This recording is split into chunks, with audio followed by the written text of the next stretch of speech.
Welcome to Faces of Stone. We're back. I'm Noah Diamond, and I'm here with Amanda Sisk and Marc-Anthony Macon. Oh, there's my voice echoing back at me. Okay, there we go. All right. Hey, we're off to a perfect beginning. Let's say hello, everybody. Amanda Sisk, why don't you introduce yourself to the nice people out there? Hi, my name is Amanda Sisk. I am a Star Wars fan now, very much Star Wars fan, and am excited to see the final one in the series and talk about the rest of them. Woohoo! And Marc-Anthony Macon himself. Hi, everyone. I'm Marc-Anthony. I'm an artist and editor, and for a short time, I played the role of Al Capone's Vault, and I'm also very happy to be here talking about Star Wars with these lovely people tonight. Every word true. My name is Noah Diamond, and this is, in a sense, the second season of Faces of Stone. Just to give the folks at home the background, this started in 2017 when we three old friends decided that what the world really needed was for us to appear live on the internet talking about Twin Peaks: The Return. We appeared every week immediately following each new episode. And we had a good time with it, and people had a good time watching us. And we've continued to search for our next great topic. And we decided that this year we would take Faces of Stone through the entire Star Wars saga, one film at a time in episodic narrative order, with a couple of little theme episode detours along the way. And our 2019 Star Wars project will culminate in a discussion of episode 9, The Rise of Skywalker, on December 22nd, making Faces of Stone among the very first examinations of the entire 9-episode Skywalker saga. Haha! History is being made before your eyes. But we have a long way to go before we get to December 22nd.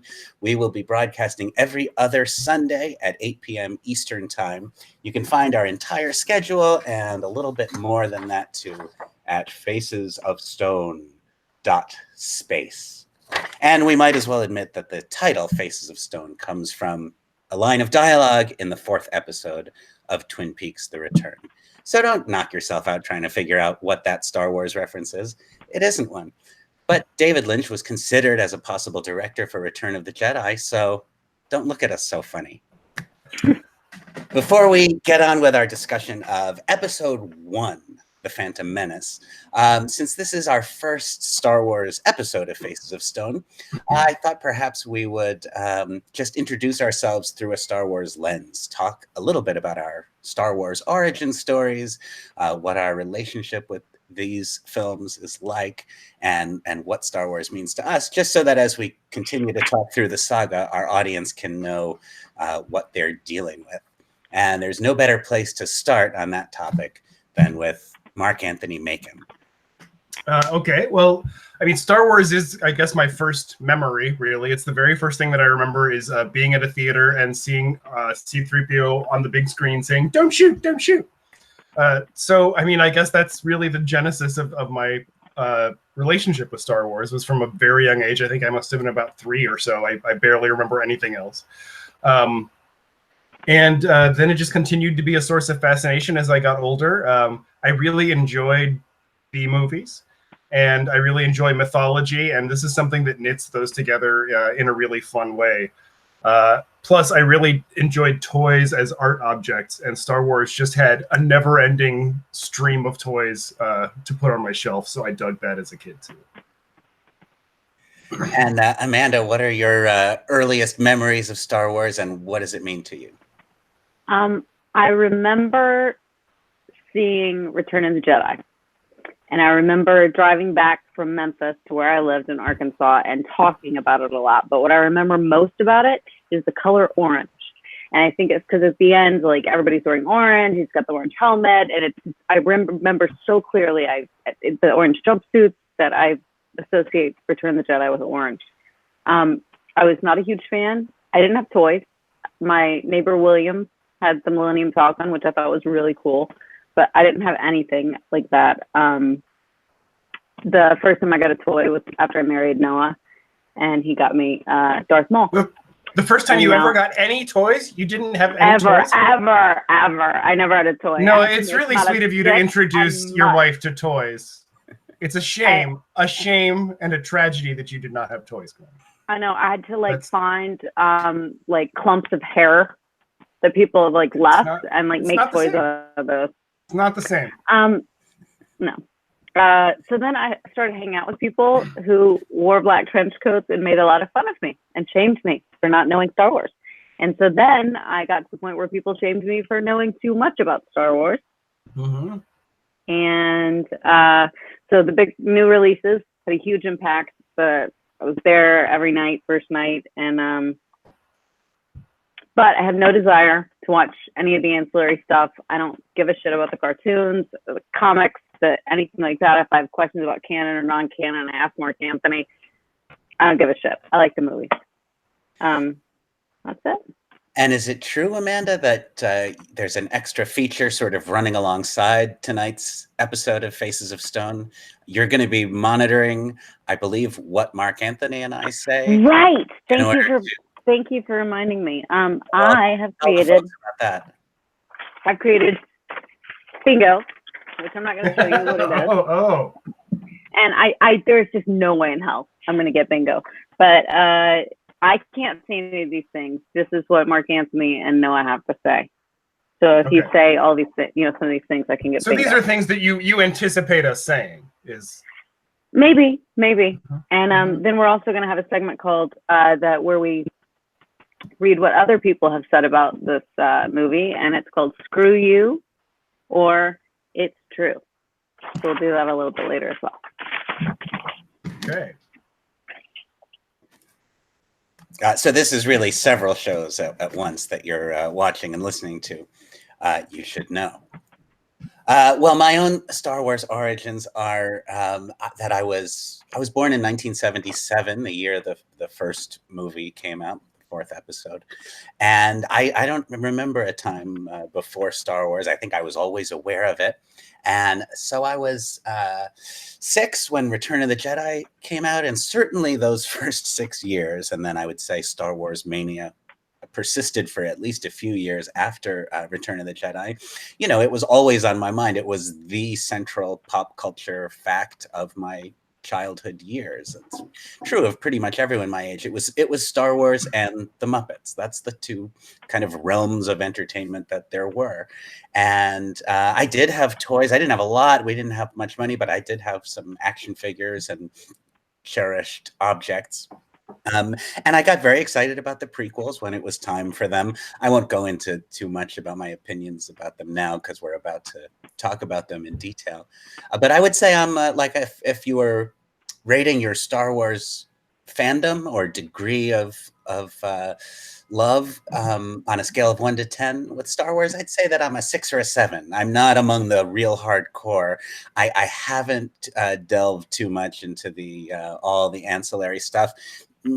Not because of an aversion to it, but mostly because of the sense that there's so much of it that if I got started, it would be more Star Wars than I might even want.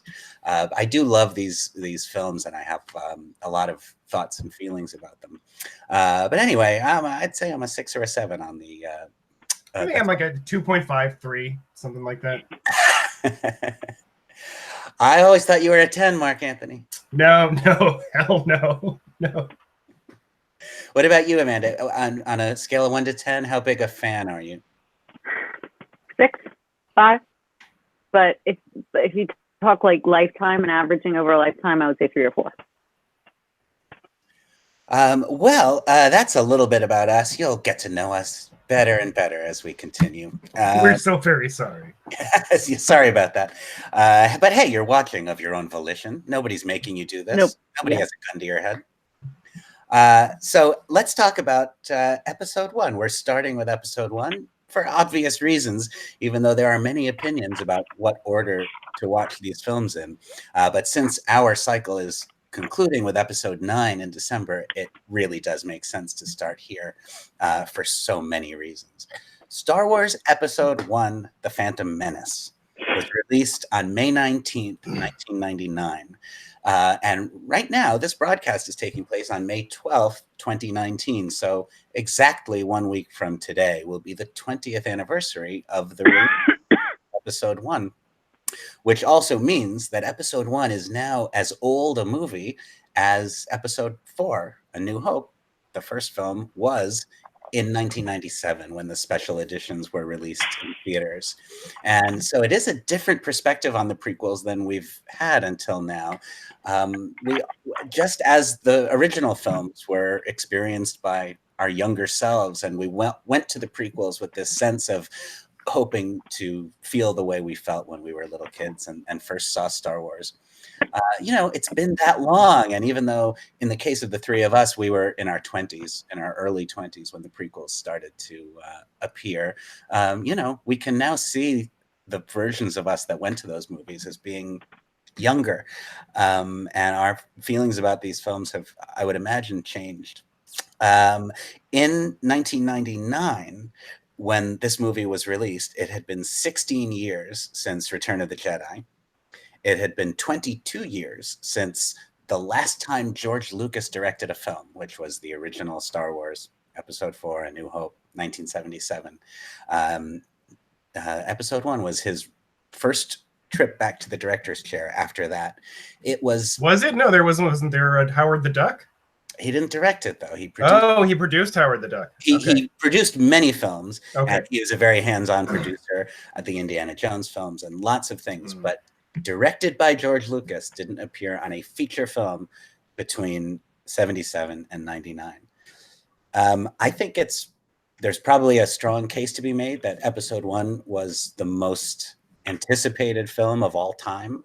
It certainly was among the most anticipated films ever. An estimated 2.2 million Americans missed work in order to see it, which made a noticeable dent in American productivity on May 19th, 1990. Power to the people. Yeah, it grossed $924 million on its initial release. It now ranks as the 35th highest grossing film of all time, but it was once number 2 after Titanic. And it is now the 4th highest grossing Star Wars film after Force Awakens, Last Jedi, and Rogue One. That's just a little background surrounding it. What we're going to do now is just go through the film and talk about what happens in it and how we feel about it.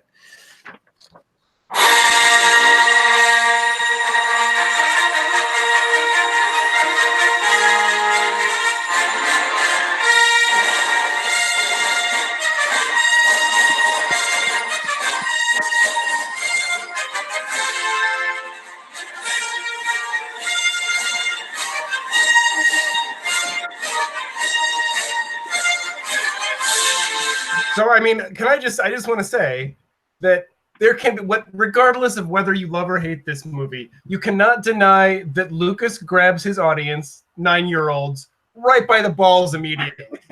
Trade routes are in dispute. There is a huge amount of talk about this on the Google machine and in the reviews and everything else about trade disputes and an entirely new generation. When the 3D came out, an entirely new generation of fans got to sit there and have their hearts sink while they read this thing about a trade federation. And I'm going to go ahead and read a little bit of a review at this point. The first sad sign is the opening crawl, which explains the political situation. In the first movie, it was simple stuff about rebels fighting an evil empire. In the fourth, the problem is a dull-sounding dispute about trade, tax and trade between the planet Naboo and something called the Trade Federation. To those poor souls who've been camping out in front of theaters for 6 weeks, who can blame them for saying, to hell with critics, we know it will be great. The doors will open, they'll race to the best seats and feel a surge of triumph as their butts sink down. We've made it. Yeehaw! They'll cheer when the familiar John Williams fanfare erupts in the title, Star Wars, Episode 1, The Phantom Menace rises out of the screen, and the backward slanting opening crawl begins. A long time ago in a galaxy far, far away. Yeah! Then, their hearts pounding, they'll settle back to read the rest of the title. Turmoil has engulfed the Galactic Republic. The taxation of trade routes to outlying star systems is in dispute. taxation of trade routes. Woohoo! So that's what one reviewer had to say about that, which I think is relatively apt. I think it kind of sums it up. I think we are obviously having fun with this, and lots of people have had fun with this. The fact that, yeah, the taxation of trade routes is in dispute is perhaps the driest sentence anyone can think of, and there it is. But I actually think that we are being a little disingenuous with these jokes, and I'm criticizing myself because I just did this with it. But really, but my actual opinion is that when this movie began and we saw it for the first time, just seeing a Star Wars crawl, just seeing, I mean, people applauded the 20th Century Fox logo at the beginning of this film. Yeah. Seeing the title, hearing the music, and seeing for the first time since Return of the Jedi, you know, Star Wars Episode 1. It didn't matter really what it said. Just seeing the crawl up like that was thrilling and paradigm shifting for those of us who Star Wars is close to our hearts. I don't think any sense of disappointment had set in yet when the crawl first crawled. Yeah, I guess I'd basically agree with that. But I would also add that, you know, if you have a pre-existing trilogy of stories that people are very familiar with, and you want to create something that's building up to that, you don't start with something as explosive as you do, you know, 3 or 4 episodes later. You need to build up to that. So I kind of like the idea that it's like, at this time, turmoil means some people are fighting about who can buy what. Yeah, and also since this is Episode 1, you know, we're kind of, maybe we're in a narrative moment where the exciting stuff hasn't happened yet. I mean, if the Episode 1 crawl told you about all this great stuff that just happened, then we would, you know. But I mean, I do think that, you know, my understanding is that Lucas's original concept with Episode 4 was, we're just going to drop you right in the middle of this story and you have to figure out the world just by watching this story. Right. So, you know, in that sense, it does do a disservice to that notion. But I feel that the things that happen afterwards might redeem it a bit in that sense. Another person said what you're talking about, said of this, and I can't find it, but it's basically, we're still in the goddamn middle of the story. We thought when this started, we were going to be at the beginning of the story, and as soon as it starts, you realize we're still in the middle of the goddamn story. Like, yes. Nothing. It's frustrating. A little, maybe. All right.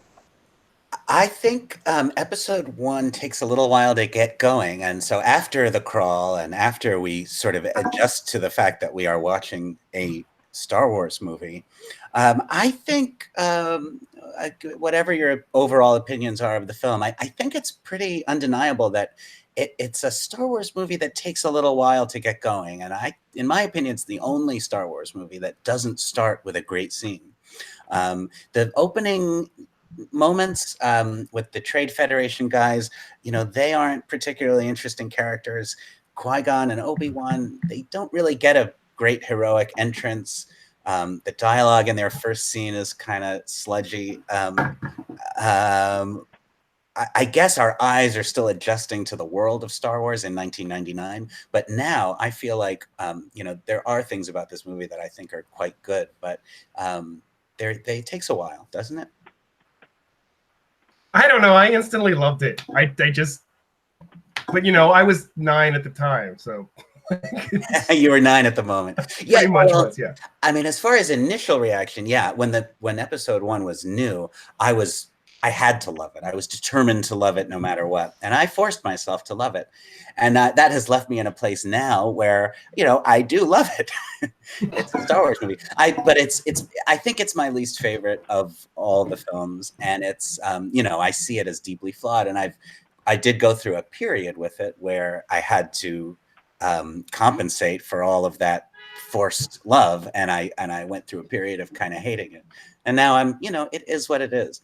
It's one of these Star Wars. One of the many now Star Wars. Is it? Do I sound right when somebody said it was like 19 minutes before they start fighting? It's just a really long time. I don't know. I don't think it's that long. I mean, you know, aside from the opening blaster fight in episode 4, there's like 25 minutes of C-3PO and R2-D2 walking in the sand. So it's not like this is, the Star Wars movies tend to have these kind of like weird openings that are almost performance art as far as I'm concerned. It's just this, let's test your patience a little bit. There's something about when the first time we see Qui-Gon and Obi-Wan, the first time we see their faces, Obi-Wan's first spoken line is, "I have a bad feeling about this." And I remember even on first viewing feeling like, oh, really? Are we going to go right there right away? It's our introduction to one of the most important characters in the entire story. And as I will argue throughout the prequels, I believe the most heroic character in the entire story. Obi-Wan's first line is that line that has to be in every movie that somebody's going to say no matter what. It's like, oh, gee, George, right up front, huh? I don't feel like we really meet Qui-Gon and Obi-Wan until, I have in my notes, 11 and a half minutes into the film, after this Trade Federation confrontation, when we meet Jar Jar Binks, a character about whom nobody seems to have any opinions. Not at all. I mean, I forgot that he was Jar Jar who? Abrams. Jar Jar Abrams. What about battle droids though? Before we get to Jar Jar Binks and Queen Amidala, who appears in these opening moments but barely really registers in her first scene.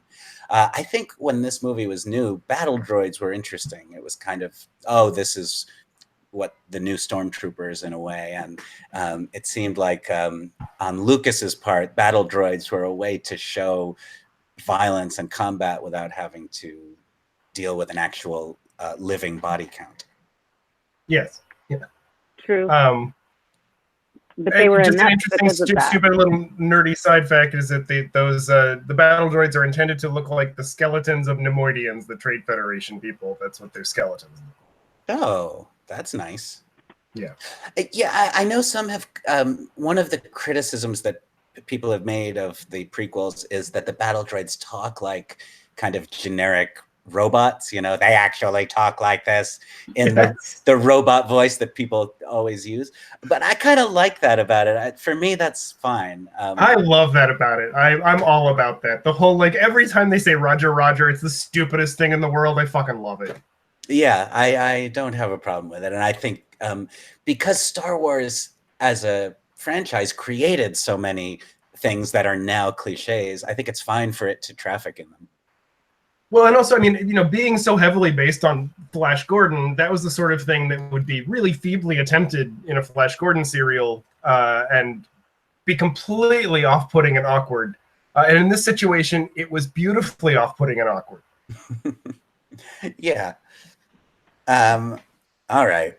Well, I tried to stall for time a little bit talking about battle droids, but let's talk about Jar Jar Binks. I think you can't talk about this character without also talking about the reception to this character.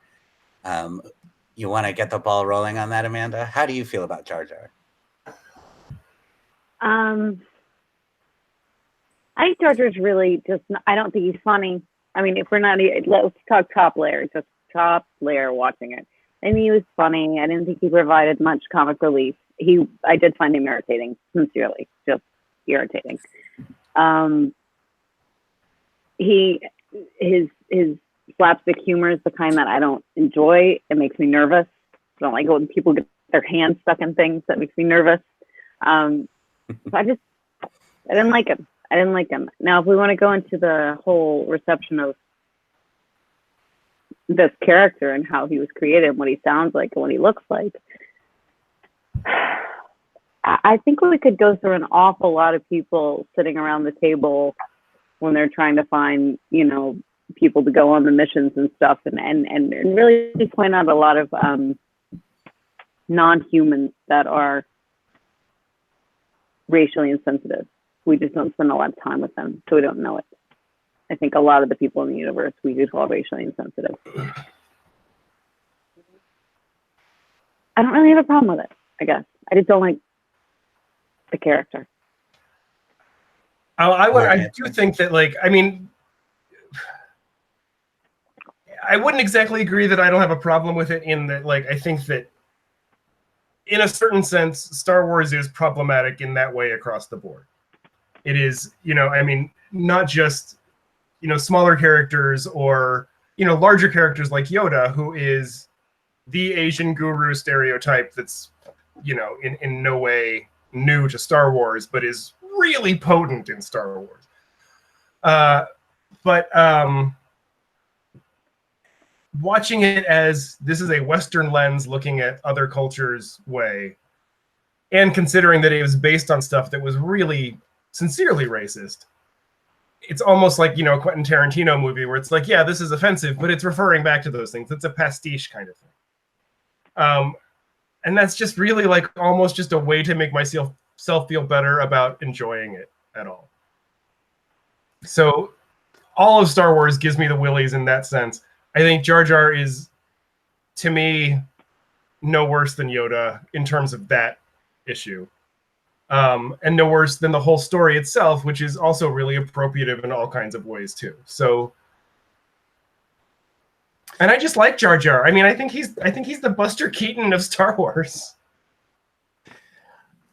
Don't you think, though, that there is a difference between a character who's inherently foolish, like Jar Jar, and a character who's inherently wise, like Yoda? I mean, I'm not making an argument that these characters are shamefully racist caricatures. I don't think they are, but I do think if they were, it would be more flattering to be depicted as a Yoda-like character than a Jar Jar one.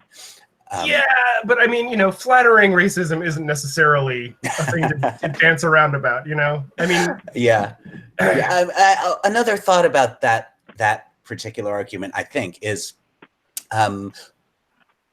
anyone who feels offended or caricatured by any of these characters, Jar Jar, Yoda, also the Trade Federation guys have been talked about this way, Watto, you know, I would never tell anybody that they're not entitled to feel that way. It's perfectly legitimate if they do.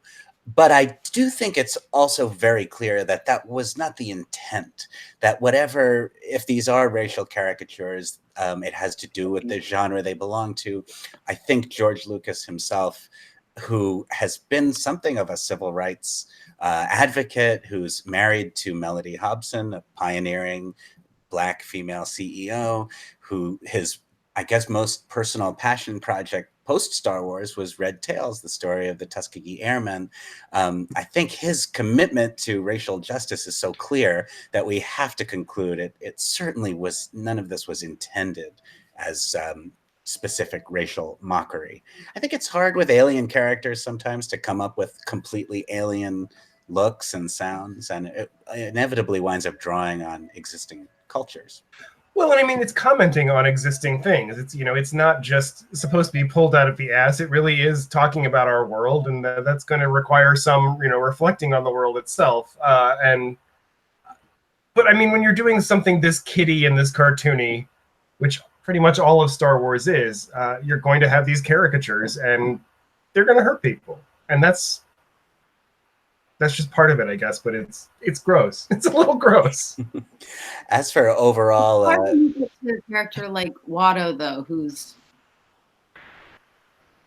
I mean, you're not just saying, oh, he looks like this and he talks like this. He's also like this really stingy asshole, and the only thing that works on him is money. And he looks the way he does, and he talks the way he does, and...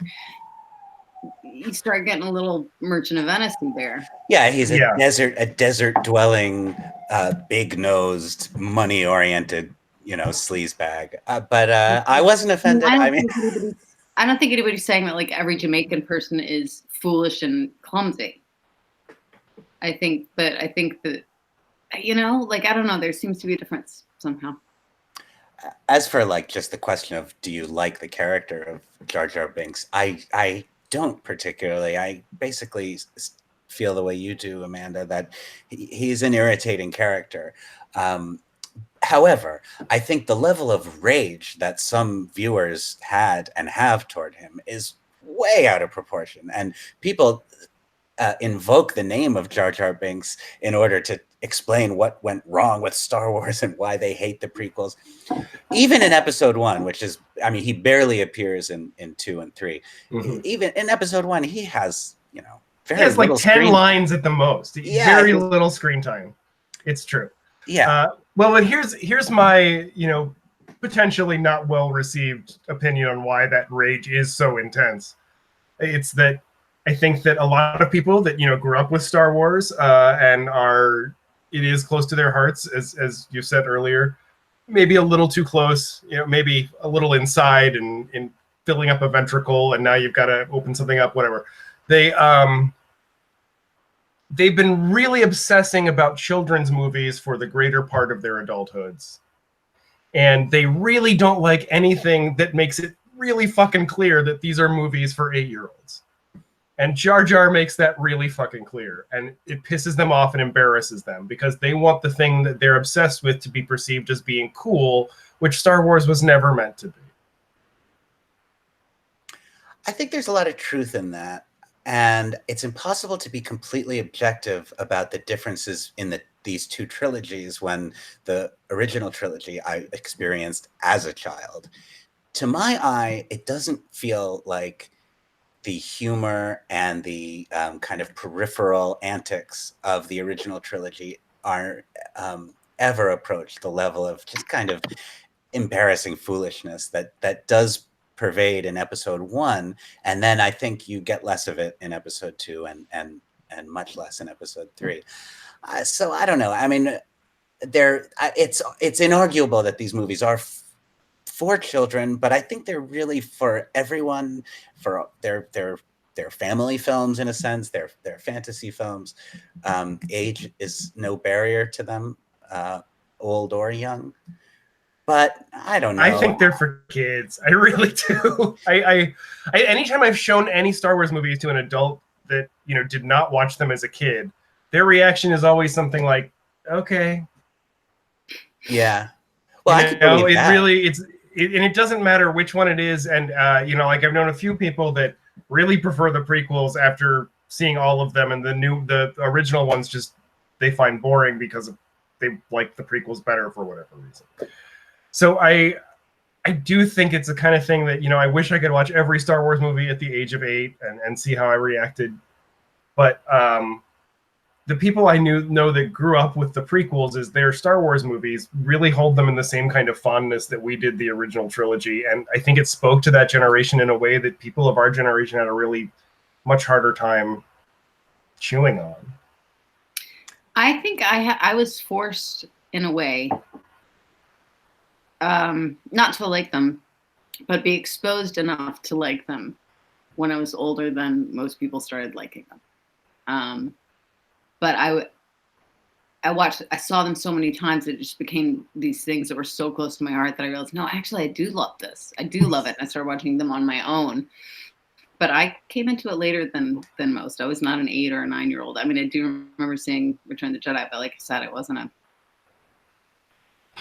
I lived in a small town. We didn't have like people with lots of toys, or I don't know.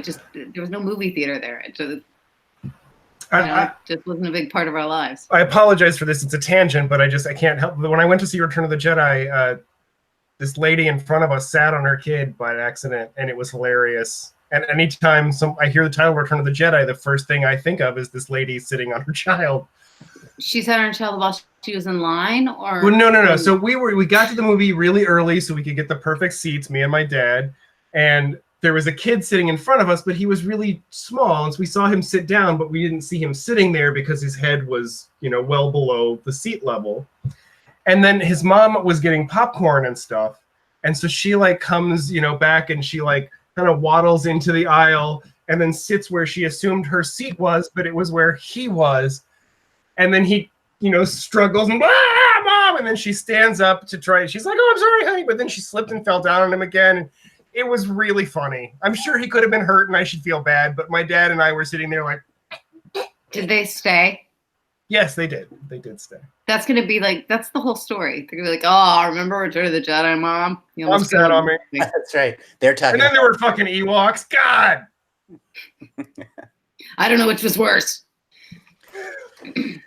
So the two Jedi go along with their new acquaintance Jar Jar Binks. He says he'll take them to his hidden city, and they jump into the lake, and they swim to Gungan City. And I I want think one of Gunga, those. yeah. I want one of those. one of those things where you can breathe in the water. Oh yeah. And if Harry Potter had one of those, it would have saved him a lot of trouble. I like the first shot where you see the Gungan city and you see the three of them swimming toward it. It's, I think, the first appearance of a choir on a Star Wars soundtrack, which will become important later on in this film, Duel of the Fates. But it's very Hollywood, and that moment when they're swimming toward the illuminated underwater sort of orbs of the Gungan city, that's a Wizard of Oz moment for me. It's like, oh, the magic of movies. It is very beautiful. It's really pretty. I dig that scene. Yeah. And, you know, we're only a few seconds away from a doo-doo joke. And these two things in proximity, that's wabi-sabi for me. It's great.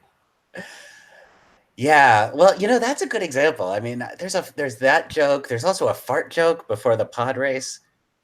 Yeah, there's a fart joke and Jar Jar steps on some manure, we assume. Right. Are there any fart jokes in the original Star Wars trilogy?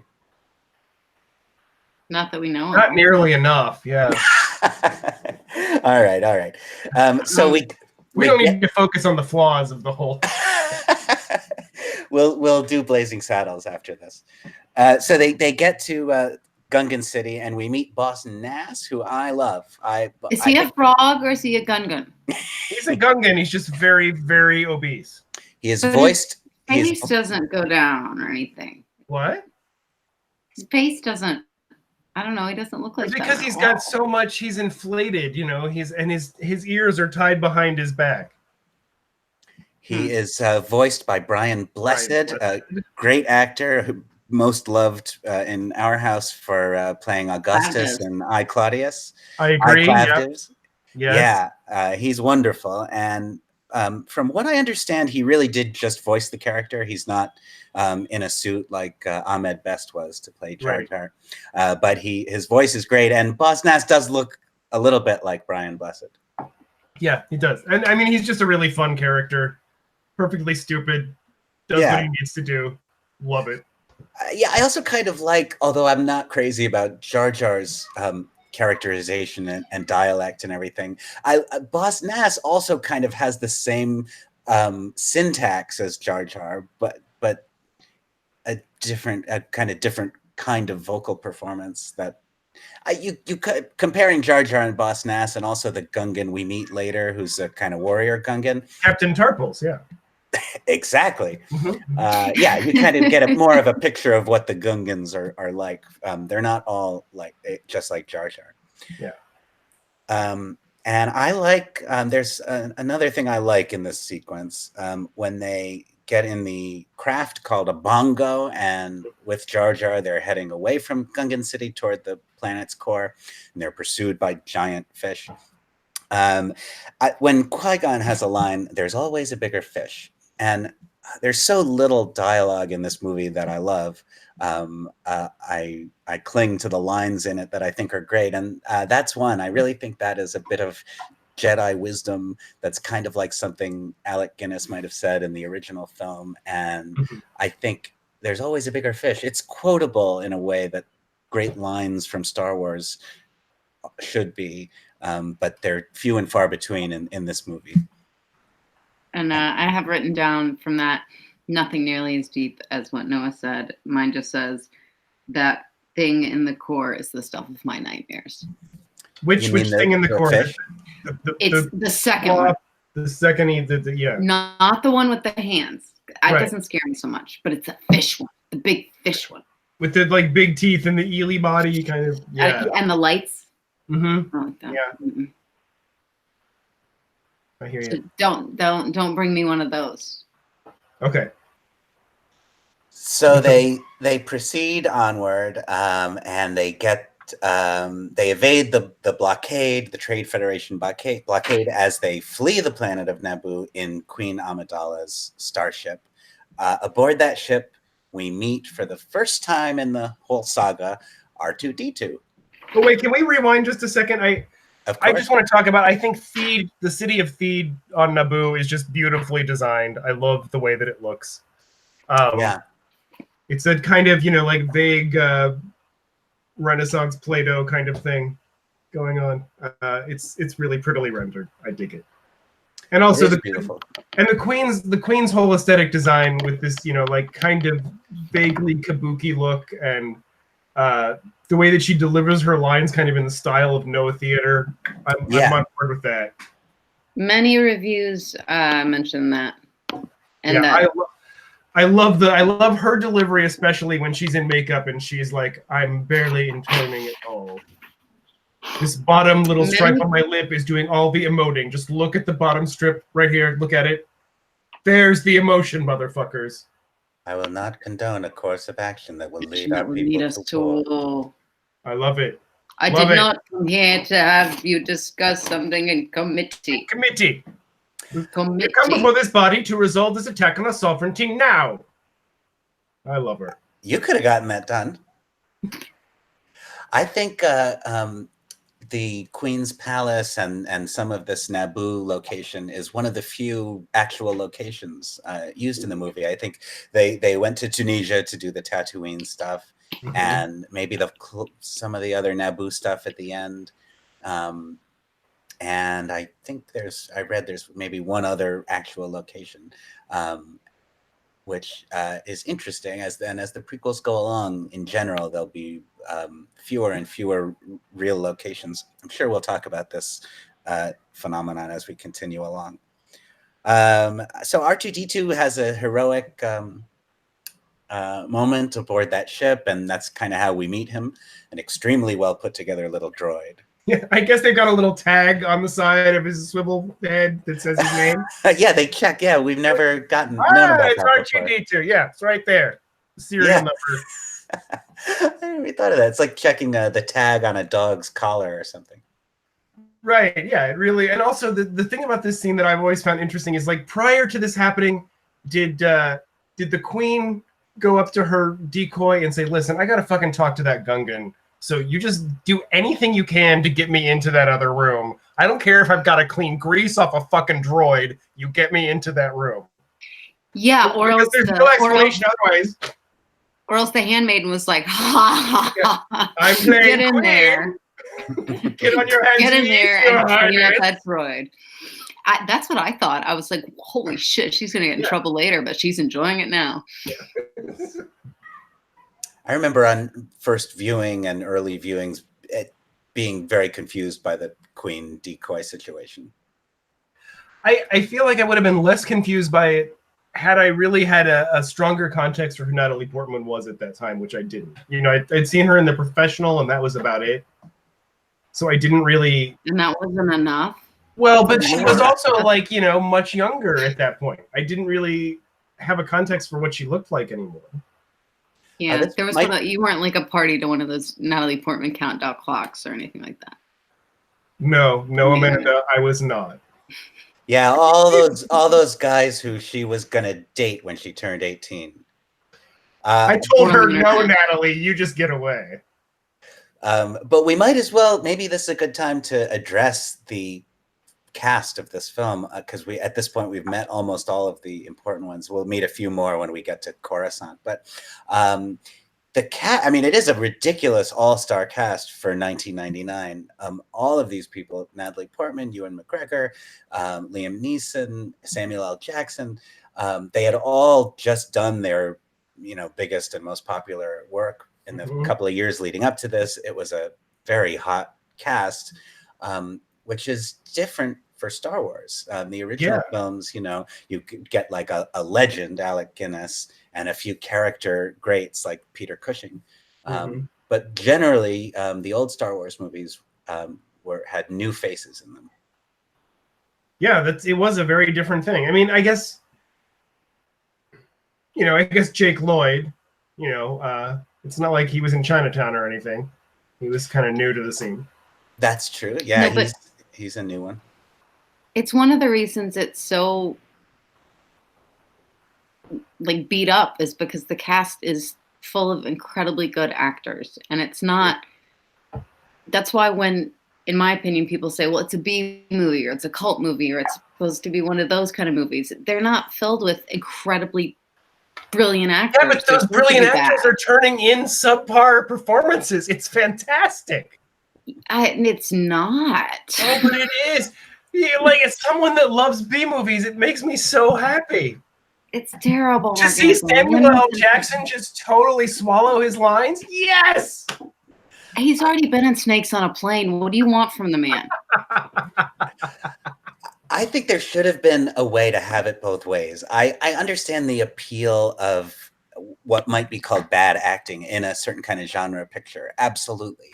But, you know, that all that was true of the original trilogy, too. The original trilogy, you can also argue, has a lot of stiff dialogue and sort of bad acting. But at the heart of the original trilogy, there were these friends, these lead characters who were so human, so likable, and we connected with them. And I think part of the reason that those three young actors were able to humanize this story for us so vividly is because they were actors in locations that felt like locations, handling props. You know, it wasn't a movie that was painted in after the fact. I don't have a moral argument against green screen or CGI. These are all fantastic creative tools, and Lucas was correct to push them to the limit. But I think it did happen partly at the expense of like human acting. We also know Lucas didn't really direct the actors that much. As a director, he's concerned with the kinetics and the visuals, and the actors, he's like, you know, you do it, I'll film it. And sometimes that can work. There are directors like Woody Allen who are famous for just barely talking to the actors, you know, and just saying like, here's the material, you're brilliant, so do it, and I'll film you doing it, you know, and I'll concern myself with the mechanics. Okay. But I do think there's a human warmth and fun and heart to the original movies that has something to do with the fact that these actors felt like they were there. Okay. So I'm right? I'm Thanks, right? Noah. You're totally right. No. We're going to keep What? Go ahead, Amanda. No, go ahead. Oh, I was going to say, you guys are going to have to keep bleeding because apparently I got so uninterested, I stopped taking notes for a very long time. I only took 3 notes, so we're already past 2 of them. What were they? I love this. Yeah. And you know, I've written Jar Jar Binks over and over with little hearts around it. Okay. Thank you for saying that. So Newt Gunray and Rune Hacko, the Trade Federation guys, they talk to Darth Sidious in hologram form, and this is our first glimpse of Darth Maul. Yes, can I just say, I think Ian McDiarmid, he really just is deliciously, ridiculously evil as Sidious, and I love it. I think it's one of the ironies is that there are all these huge megastars in this movie, but I think this is true across the prequels. The best acting in them comes from Ian McDiarmid, the guy who's been around since Return of the Jedi. Right. Yeah, and they basically just put wet paper towels on his face for age makeup in Return of the Jedi. I love Darth Maul. I love him. I love that his cape stays on because of his horns. Yes. It's like double duty. It's like these are scary, but also practical. I love it. I also love how like his theme music is just that like vague kind of tacos. It's just great. But my one complaint about Darth Maul in this movie, and that is he has one line. It's not a great line. He might as well. I would just, if he was totally silent the whole time, I think it would have been a lot more effective as a villain. If he never spoke at all. If he's gonna have a few lines, that's fine. But just one line and all it is finally we'll have revenge. Yeah. Just nothing. Say nothing. I agree with that. I find Darth Maul kind of, you know, he's fine, but although it's a great like visual character, he's a great, very well designed character, and Ray Park, who plays him, is a martial arts guy and knows how to move and makes a good show of his combat. we don't know and never learn anything about him in the movie. I know there is a vast backstory that's been written in since, but I don't know. Part of what makes a compelling villain is some story, but all we really know about him is that he's a kind of badass, scary guy, and he's Palpatine / Sidious's apprentice. He's fine, but to really be a great villain, I think we would need to know more. I think that one of the reasons that Maul works so well as a Star Wars villain is one of the reasons that many of the Star Wars villains work, and that is basically the less we know about them, the more interesting they are. And because this is, with the original trilogy, it was, you saw it in the theater once, maybe 6 times if you were a lucky kid. And then you had your toys at home, and maybe it'd be shown on TV once a year or something like that, and that was the best you could do. Yeah. So you were creating all of these, adventures of your own, and that's why Boba Fett was so ridiculously popular, because there was so little information about him that it gave you room to imagine what could happen. So the fact that Darth Maul is kind of tofu with tattoos really works for me. I like him a lot. But I also as Ray Park is a very, very adept physical performer, and he also choreographed that fight, didn't he? Yes. So, so when they're fighting though, and those red force fields start going up. Mm-hmm. Yeah. Isn't that a little bit like in Galaxy Quest when she's like, why do we have to do this? This shouldn't be like this. Who wrote this stupid episode? Yeah. No, it is ludicrous.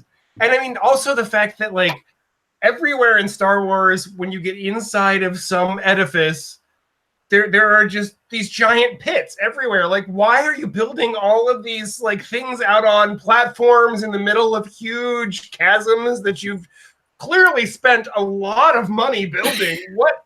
No handrails. Not purpose? One. No. OSHA is not going to like it. OSHA is going to be checking off every bloody box. The entire galaxy is an obstacle course. So yeah, but I'm with you. I'm with you. There are no stairs. You have to jump from one level to the other. Yeah. Wait till we get to the droid factory in episode 2. Oh, Jesus. Yeah, that's not an efficient way to manufacture anything. So pretty soon.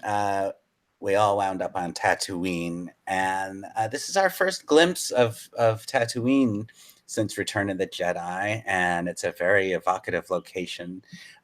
Just getting there, I think, is for me when the movie first starts I get really interested as soon as we get to Tatooine, I suppose because of that scene Marc-Anthony mentioned earlier of R2-D2 and C-3PO walking through the sand. And it was very exciting. It was very Kurosawa and very exciting. Yes. Yeah. Chewie, we're home. I just want to kind of be a dick, honestly, say that I feel like the reason that's when you started to get excited is that's when it started to get familiar for you. Exactly. Yeah. That's right. Yeah. Right. And I think that another ongoing theme of my commentary personally about the prequels and the sequels is that's really what I want from Star Wars. I want to be transported to the way I felt watching these movies when I was a child. I know that the movies should be more than that, and to be fully successful works of art, they have to do more than give me a nostalgic, warm feeling. But personally, as a viewer, that's enough for me. And yes, it's absolutely true. Getting to Tatooine in episode 1 is, when I started to have sense memories of, being 5. No doubt about it. But don't you think watching A New Hope would better facilitate that than? I don't absolutely. Know. Yeah, that's why I've seen A New Hope hundreds of times, and I've seen episode 1 only dozens. Only dozens. So we're on Tatooine. Yeah. Yeah, we're on Tatooine. And there we met that boy. Yeah. And we have the Padme switcheroo. She goes along with Qui-Gon Jinn, who says, "This is not a good idea." He's very stern. He's really stern. He and his ponytail are He's very strict. Now we know. I'm getting some of my information from Chris Taylor's book, How Star Wars Conquered the Universe, and also Michael Kaminsky's book, The Secret History of Star Wars. I know from these sources, among others, that Qui-Gon Jinn in the original draft of this screenplay was not going to appear until we get to the Coruscant sequence, and we were going to meet him along with the rest of the Jedi Council. And Obi-Wan alone was going to be carrying all of this plot stuff. He was going to, the Trade Federation, Jar Jar to Tatooine. Qui-Gon is a kind of afterthought in this whole first act of the movie. Fine, he's a good character, and Liam Neeson is, you know, a very watchable actor. But there is something missing. Obi-Wan is missing from this whole Tatooine sequence, and it's interesting. We always thought this was going to be the story of how Obi-Wan Kenobi met Anakin Skywalker. It's an unexpected wrinkle. So was that changed because Neeson wanted more screen time, or because when they cast him, they wanted to give him more screen time, or what was it? You know I think it was George Lucas making a decision. I think it's because if episode 1 was going to start with Anakin being 9 years old, then Obi-Wan was going to be also younger than imagined. I think the original concept was that the episode 1 would start with Anakin already like a Jedi in training, and maybe closer to being He's supposed the to be age. 16. Okay. That's what I'd read. But I mean, you can Yeah, read no, anything on more the like machine. more like the age Luke was in episode 4. I'm not saying like this is a big problem, but you know, yeah, he could be. But yeah, I do feel a little like Obi-Wan. I don't know. It's strange that he's not there, and also that nobody in the original trilogy ever mentions Qui-Gon. It's fine. It works narratively. It doesn't set up paradoxes we can't tolerate, but it's interesting. And I do think Obi-Wan is sort of sidelined throughout this movie. Yeah, no, I think I'd agree with that. There are many people who talk about this. I've just got a couple. McGregor, Alive Wire, and Trainspotting and Velvet Goldmine spends the film's first half trailing Qui-Gon like a lapdog.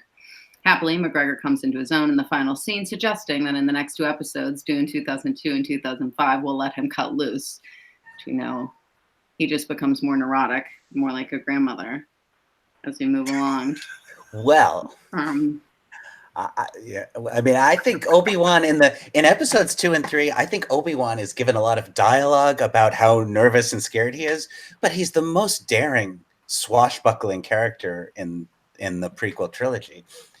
Well, wait. I mean, let's give R2 his due. Most of our Tatooine sequence takes place at Mos Espa, which is a location I think referenced in the original trilogy, but as far as I know, it wasn't referenced in any of the movies. Originally.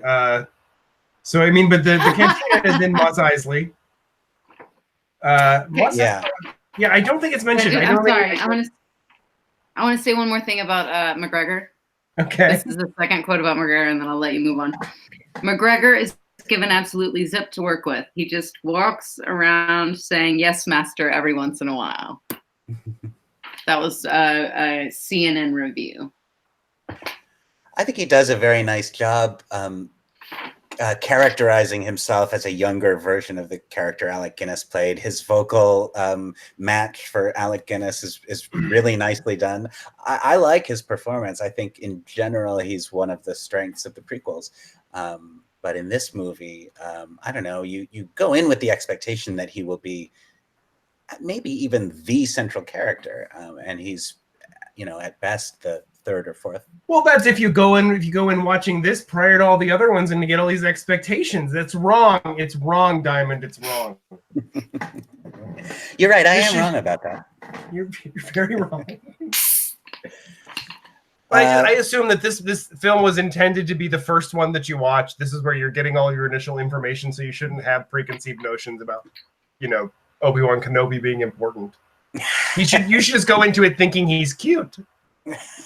He's not even cute though. Like somebody also said that everybody talks about how great his voice is for Alec Guinness, and you just said that too, Noah.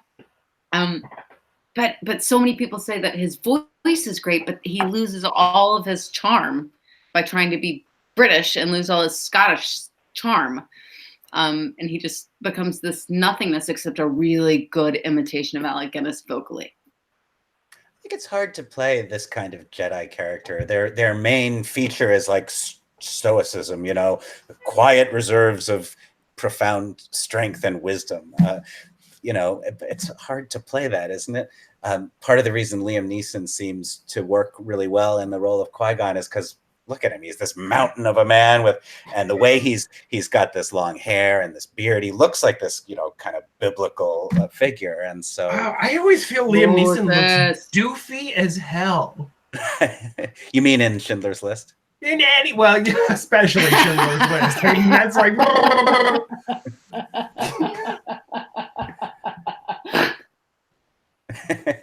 But no, I don't think Liam Neeson does not ever strike me as like the whole like I haven't seen any of those Taken movies. No, all the trailers like if I see that trailer in a movie theater, I try not to laugh because I don't want to hurt or offend anyone that may be, you know, into their Neeson. Well, he just became like this. Anyway, I don't need to go down. He wasn't down that road. He did become this action thriller star, and that became his thing. But at this point in 1999, when he appeared in Phantom Menace, he was best known as a kind of serious actor in a number of independent films. Yeah. I think now we're really getting off the subject, but I think it was after Natasha Richardson died that he. Yes, that's when he started doing all these like. Let's not get it. Let's not try to unpackage that right now. No need to go there.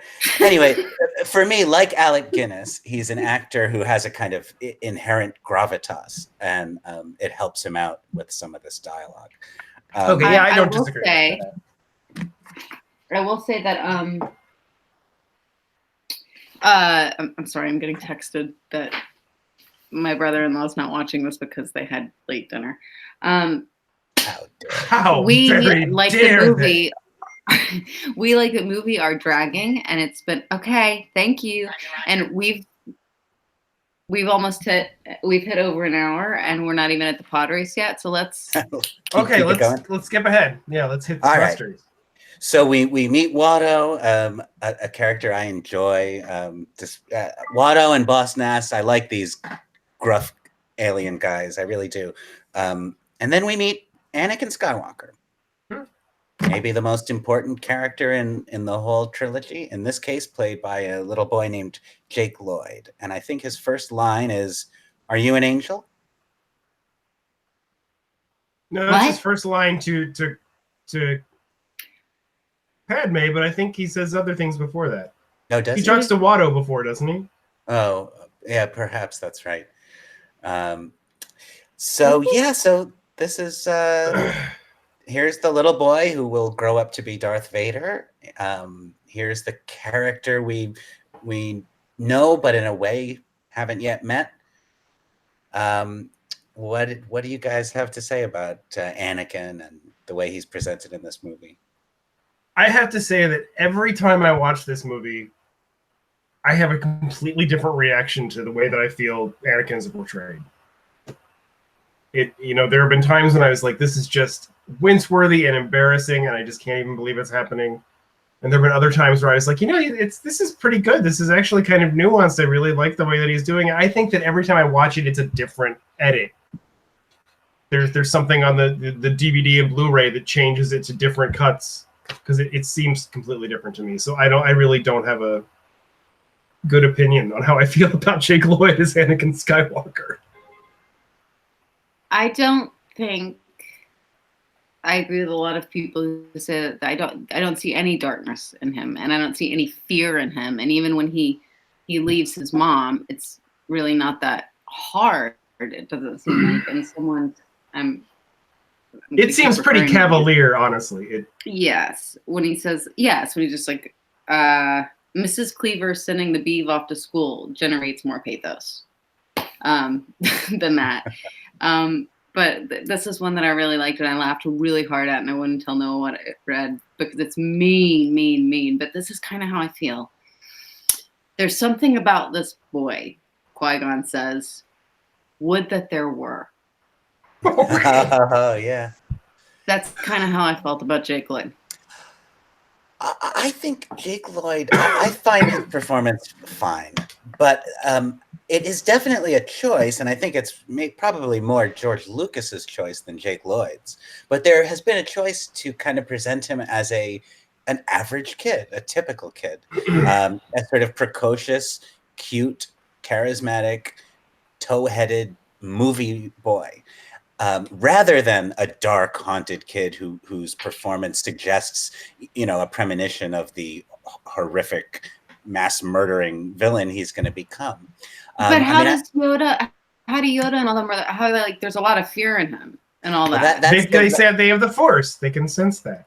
Yeah, I think, and I know a lot of the reviews pointed it out. Yeah, there seems to be a discrepancy because there are a lot of lines about how his future is clouded, and Yoda senses much fear, and he sort of scares the Jedi Council in some way. And also, there's this added detail about his midichlorian count being unusually high, and so he's this kind of phenomenon. That's something interesting to think about, Albert. Possibly even a virgin birth.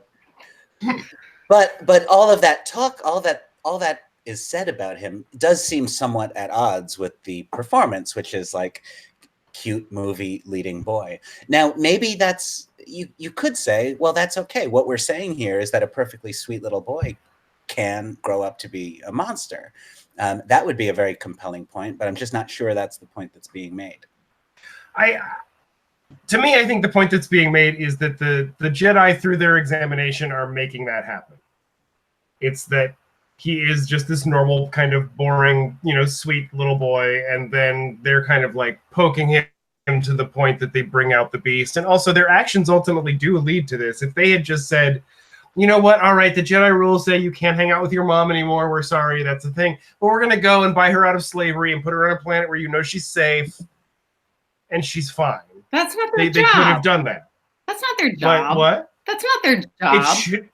But if they were so freaked out that this kid was going to do that, they could have been like, well, let's remove some of his fear. If fear is going to lead to anger, and anger is going to lead to hate, and hate is going to lead to suffering. But their job is to take fear from people. That's not their job. Their job is to defend. That is their job. That's their exact job. That's their specific description of their job. Prime directive. Like they are the protectors of peace and justice in the galaxy. They're preventing so they're not going to go to the Outer Rim and save one woman when they need to be saving humanity. All right, you two. God. She started it. All right. Well, so we all agree that about Jake Lloyd and Anakin Skywalker. We do. We're in perfect agreement. Right. I also think that what I think about Jake Lloyd truly is I think that they cast him and they thought he was better than he was, and they got on set and he was really bad, and they were like, shit, we got to keep going, and they just kept going. That's what I think happened. I think he's really bad, and I think they didn't understand it until they started working with him. I think that getting a strong performance from a child is very difficult. It really requires often real cleverness and ingenuity on the part of the director, and I think George Lucas might not have been up to that at this moment in his career. He hadn't directed a movie, as we know, in decades. He was very concerned with other aspects of the movie. I think Jake Lloyd is natural enough and charismatic enough on screen that a good performance was possible, but perhaps it wasn't worked on. I think you're both being too harsh. I mean, he was the first CGI character on screen that was fully realized. I think we'll give you the last word on that one. All right, let's move on. Anakin's mother, played by Ingmar Bergman regular Pernilla August. Again, gravitas. Just cast her in the movie. There you go, gravitas. Yeah. But I always sort of, when I watch episode 1, I always sort of bump on the depiction of slavery. Anakin and his mother are slaves. They have what looks like a modest but private domestic life in a little kind of hovel in the sand on Tatooine. I don't know. There's something about the casualness about slavery here that is a little strange to me. Anakin says at one point that he had a dream that he was a Jedi and he came back and freed all the slaves. We start to wonder if maybe freeing the slaves will become part of the journey here. But it's really abandoned as an issue. I know Tatooine is outside the control of the Republic.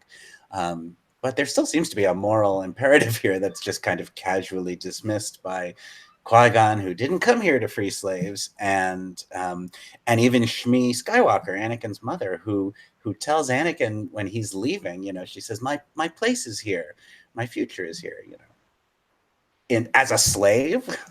Yeah, it is. It's uncomfortable at best, but she did allow Palpatine to imbue her with midichlorians to create his chosen one. So she might be complicit in this whole thing. You're saying Shmi is a little funky? Yeah, she's into Frank She's Palpatine. A little wild. Mm-hmm. A little freaky, yeah. Yeah.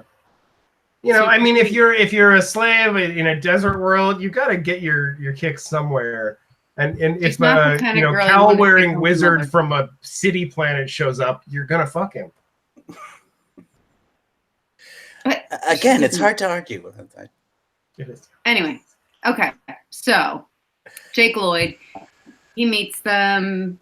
They don't have money. They can't buy the parts. They have a race. Oh, we meet Sebulba.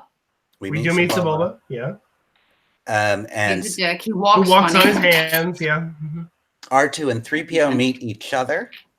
And I love their first meeting. I think it's kind of perfect to me. It's, the first thing R2 does is tell him he's naked. I think it's adorable. Yeah, they meet cute. Yeah, they do meet cute. My favorite couple. I think I know we want to get on with the plot points, but I think there are so many issues raised here. We do have to talk a little bit about midichlorians and virgin births. Okay, yes. What?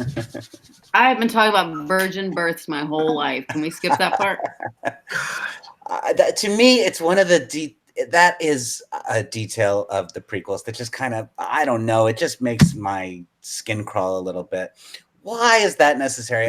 If there were a directly stated plot point where we are told Palpatine genetically engineered Anakin, as Marc-Anthony just suggested, that's sort of implied, but we don't say enough about it. I don't think that's what happened. Yeah, it's I'm not confident directly. that's what happened. I think so. I think that Palpatine's speech at the end of Revenge of the Sith, or not the end, in Revenge of the Sith, was pretty much winking at that hard enough that I think that was the intention.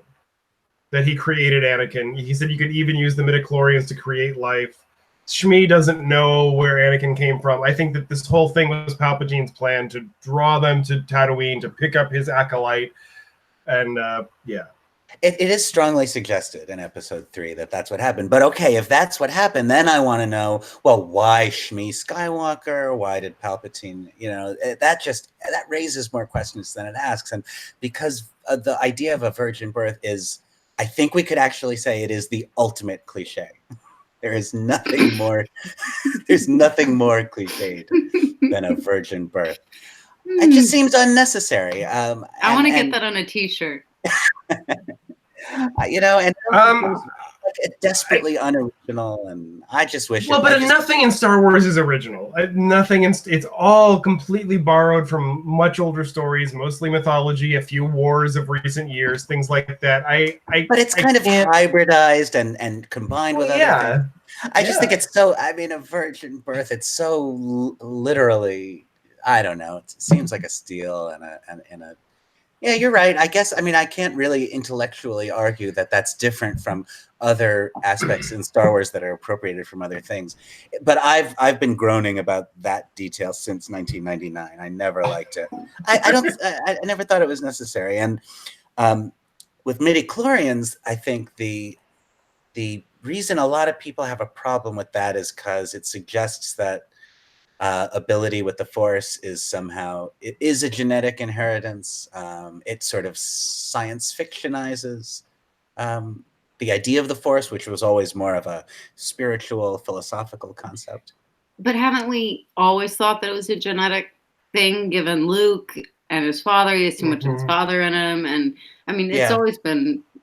Yeah, I feel like the midichlorian hate is like a weird kind of nerdy, embarrassing, nitpicky thing, honestly. I think of all the things that are stupid in Star Wars. If that's the thing you focus on, then okay, that's your thing. But I can't imagine caring that much about one line. I really just can't. And also, like, this is science fiction. It is science fiction. It's you know, that's what this is. And it is fantasy-oriented science fiction. It's myth-wrought science fiction, but it's science fiction. And I kind of like the idea of, here's how the Jedi are quantifying someone's power. And this is all about their stupidity and hubris, really. The prequel trilogy is how the Jedi thought they were so great, and then they ended up creating this horrible civil war because of it. So it doesn't bother me. It really doesn't. It doesn't bother me. I think it's a little lazy. I might agree with that, yeah. I guess from a writing point of view, it's necessary because there has to be an inarguable, there has to be, an inarguable reason why Qui-Gon feels Anakin must be trained as a Jedi. Like, if there is this thing that you can test that gives somebody a rating on this scale, like. But I think you could easily do a thing that, you know, it's just like, we learned to trust Qui-Gon enough that he's been like, I have this huge feeling when I'm around this kid, I sense his aura is blah, blah, blah, the Force is blah. You could, in a line, you could do that. And I just did. It was so clear. You did. It was so, I mean, exactly. Can you picture Liam Neeson talking to Frank Oz with his hand up Yoda's ass? And he's going. That was a clearer line than most of the dialogue in the rest of the movie. Right there. I've got to step away for one moment. I'll be right back. Talk about the pod race. Oh, Jesus. Okay. Where's he going? Like, I don't know, but let's just say Ben Quadranero should have won that problem. Okay, so they met Sebulba, who's an asshole. Then they go to Watto, and are we missing anything in there? They're going to use Anakin's pod, and Qui-Gon pretends that he bought it, blah, blah, blah, blah. Because of the sand storm, so he takes him home, and they meet, and Shmi's like... And also, for Shmi, that must be really awkward. Like, oh, my son is bringing random strange adults home who are kind of grubby, and And I'm a slave, so obviously I had tons of food to share. Right. But then, okay, where does her accent come from? Because nobody else talks like her. She's Swedish. Is she? Is that what it is? But I'm not Shmi. Shmi's not Swedish. Yeah. She's from Tatooine. She's from the Swedish district of Tatooine. Nobody else speaks like her. So, okay, so then she says he can help you. And then they go to the pod races, and they do that other thing where he's like, I'll take the boy, and they play the game of chance. And even though Watto knows he can control the die, he doesn't. No, Watto doesn't know that. Watto hasn't figured out he's a Jedi. I think he has, because at the beginning he's like, your Jedi tricks aren't going to work on me. No, he's like, what, do you think you're a Jedi? Like, he just thinks that... right. I think that Watto thinks that Qui-Gon is trying to intimidate him by pretending to be a Jedi. Or he's like Don Quixote. Yes. Which, by the way, there was a Don Quixote Jedi in the comics called Don Juan Quixote. I'm not even joking. Wow. See, this is why I don't need to watch the other stuff, because then Marc-Anthony tells me that, and I go, I'm glad I didn't see it. There was also a 6-foot carnivorous rabbit in that same storyline, along with a boa-wearing stripper. It was great. Continue. I got nothing. We got tangents. I got nothing but love for you, but nothing but ambivalence for that. So that 6-foot rabbit was a virgin birth. It would have to be. He was born again twice by virgins. So then they go to the pod race. Oh, yes. Yes. Okay, so the pod race. Here we go with this. So I did some timing, because this thing goes on a while, and I was like, let me just see if it really goes on as long as I think it does. So they put him into the pod arena, 54-55. That's where we are. The fart joke happens 2 minutes after that. They finally put him in the pod 3 minutes after that. Then Jabba comes out 4 minutes after that. We stay on Jabba and his lady friend for 47 seconds. That is almost as long. It's longer than most commercials are. But don't you want to bask in the glory of Jabba and Gardula? It's anyway. Okay, Gardula, is that her name? Well, I don't know, but Anakin says that he and Shmi were sold to Gardula the Hutt originally, and then Watto bought them from her. So I'm guessing. We weren't sure if it was his mother or his, bow chicka bow bow. Well, Hutts are hermaphroditic, so it's anyway. They are. How do you know this? How do you know that? It's because when I was a teenager, I read every Star Wars everything, and the Hutts are hermaphrodites. It's just so why does she look more feminine than he does? Anyway, I don't know. Well, yeah, I don't know either. I have no response to that. It takes a full 4 minutes between the time that they get themselves. They drive into the pod arena. Not us seeing it, but they drive in 4 minutes before that. Before they say start your engines, that's 4 minutes of just nothing. And then they don't even get started until a minute after that. So this whole thing is like 10 minutes long before they even start. So we're tired of it. Before the race even starts, we're tired of it. Have you never been to a NASCAR race? This is what happens. I know. It's all boredom. It's all boredom and hot dogs and beer. It's Well, okay, but not if you're at home and you're watching it. But it's so boring. It's so boring. And those two guys, okay, the guys with the heads. Greg, who are played by what's his nuts? Yeah, one of them is played by Greg Proops. Whose line is it anyway? And other things. And the other is Scott Capurro. Fode and Bede. Yeah. I personally, I know that the pod race is a great example of something, and is constant.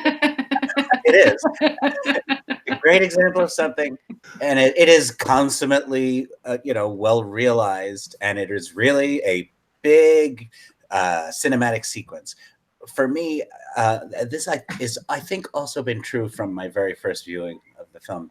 It is almost a complete wash as far as I'm just not interested in it. And I think in general, my experience with Star Wars, including the original films, has often been an experience of sort of patiently tolerating the big action sequences in order to get to the dialogue scenes, the mythology, the humor.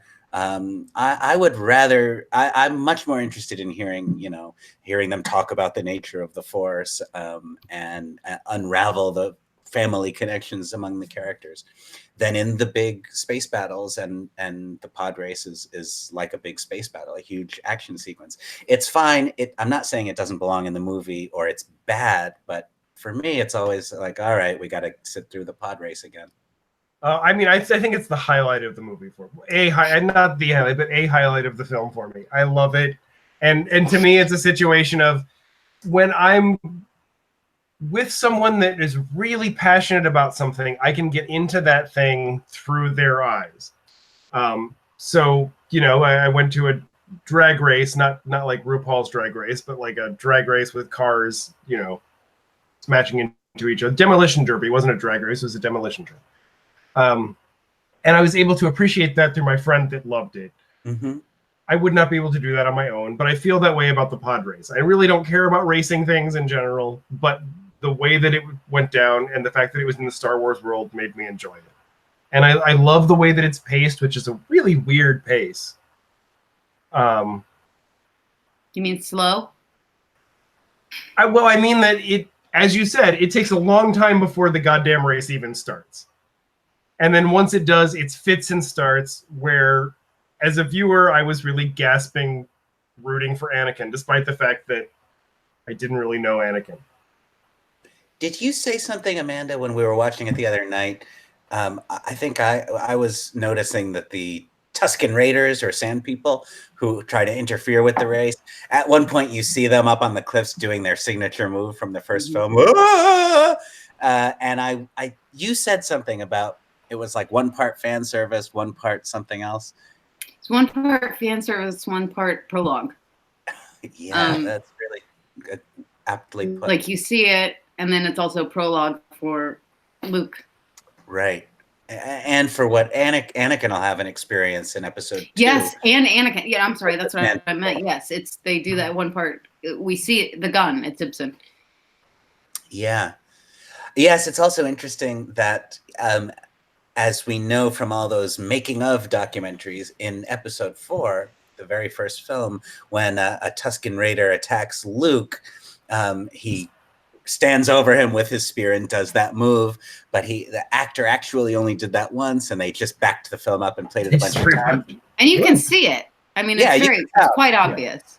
But now in episode 1, that's what these guys do. It's, it's the way these improvisations, in order to make a work of art happen, wind up becoming canonical in their own way. Yes. And that, to me, that's the interesting thing about the pod race. Okay, a little super nerdy note. Scene in the pod race, watching the race, is bounty hunter Aura Singh, who will later be mentioned in Solo with the line, "No, you killed Aura Singh."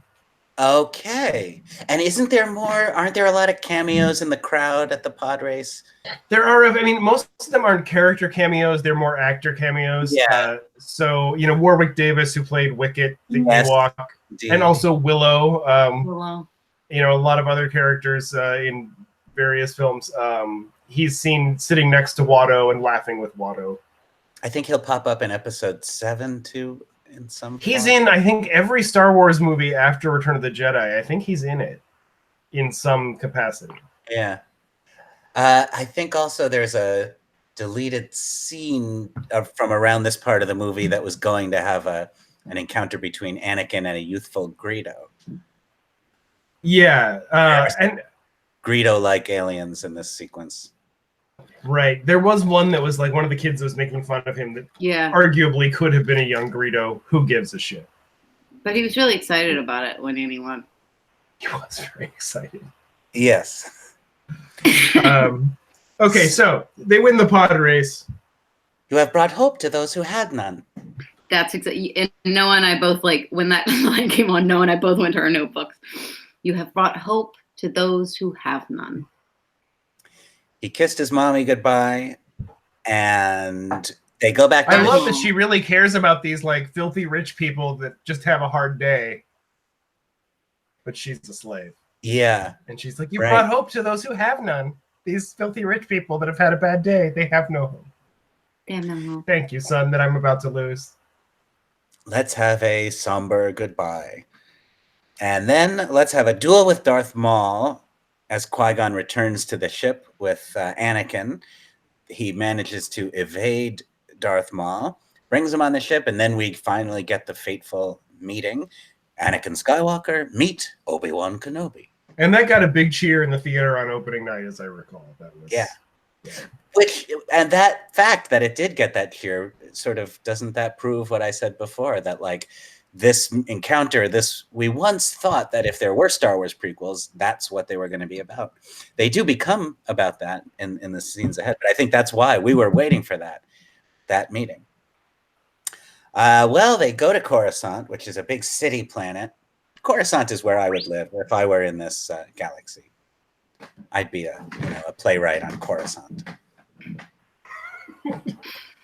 I'd live with the clone people. In the on Camino? Yeah, because I would probably be taller. Have a longer neck. Be tall. Well, since we're talking about this, what about you, Marc-Anthony? Where would your home be in the Star Wars galaxy? Man, I don't know. I have to think about that because there are hundreds and hundreds of worlds that it could be.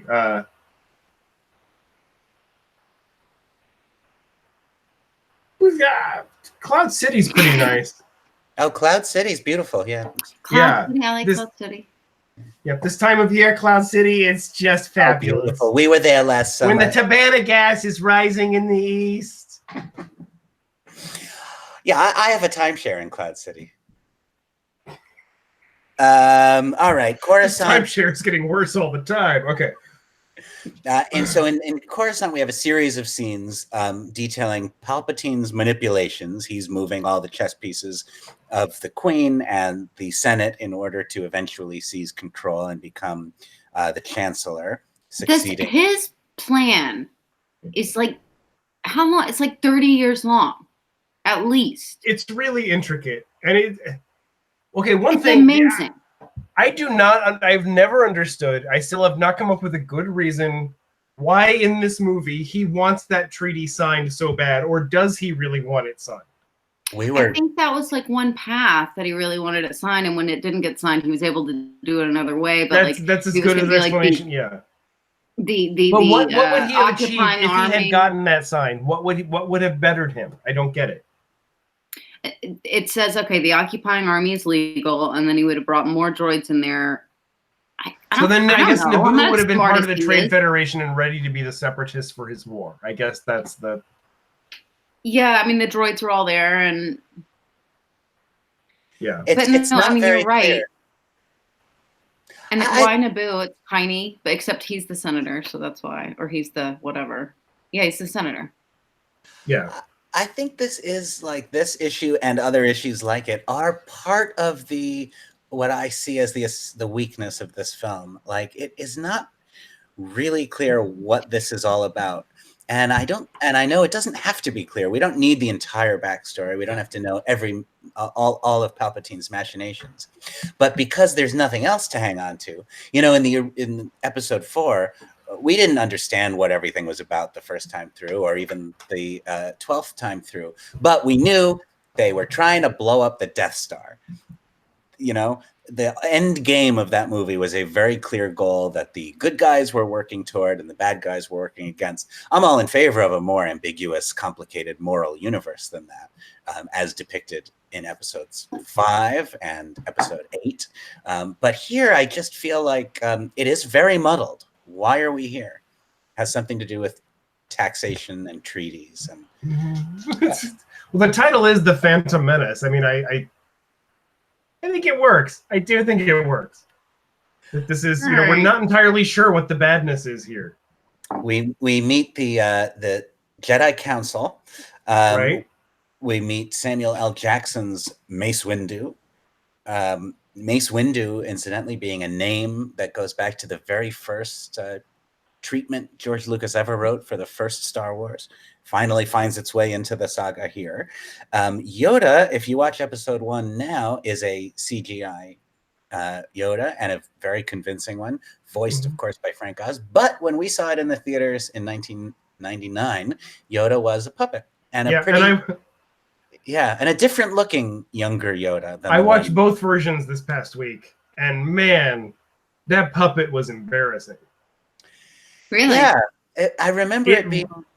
You can find pictures of it. The idea was, well, he's younger. He's 30 years younger, I guess, than he was in Empire. A little more than that. But it doesn't even really look like the same guy. And we were supposed to be glad that they decided to make Yoda a puppet and do it the old-fashioned way. But that it did not work. It really didn't work. And I don't want to lay blame anywhere in particular, but I feel like Frank Oz probably did the best he could with what he was given. And for whatever reason... I remember people getting upset because CGI Yoda's ears didn't move.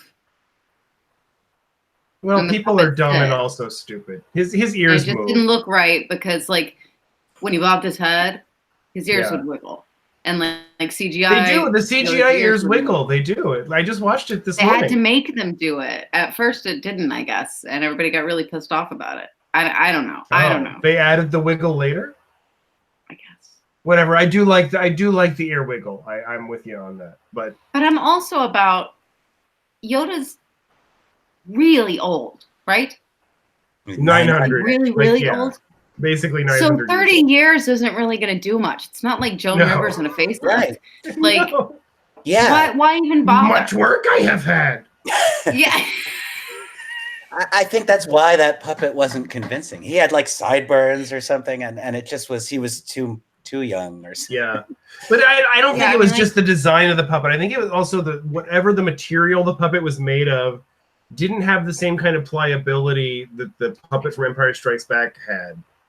And it just didn't seem as expressive. Yeah. Yeah, I think Yoda's one of the most successful CGI characters in the prequel trilogy. And one of the reasons I think it is successful is because I think that in order to make it consistent with the puppet we got to know in episodes 5 and 6, they didn't give him too much fluttering eyelashes and every muscle moving. He still moves a little bit like the puppet and only has a little more facial movement and expression than a puppet. Yeah. Oddly, he seems more fake and therefore seems more real. Indeed. There are some interesting little cameos in the Galactic Senate too. We see some ETs at one point, and various other aliens who from other moments in the Star Wars saga. And they say, we're not going to let you train him. Yeah. Because he's cloudy. He's clouded this boy's future. To just give a little bit of a little more nod to Jake Lloyd, there are a few moments in this exchange that I think are really well done. Like when he's looking at Mace Windu, he does have these kind of like, he automatically hates Mace Windu.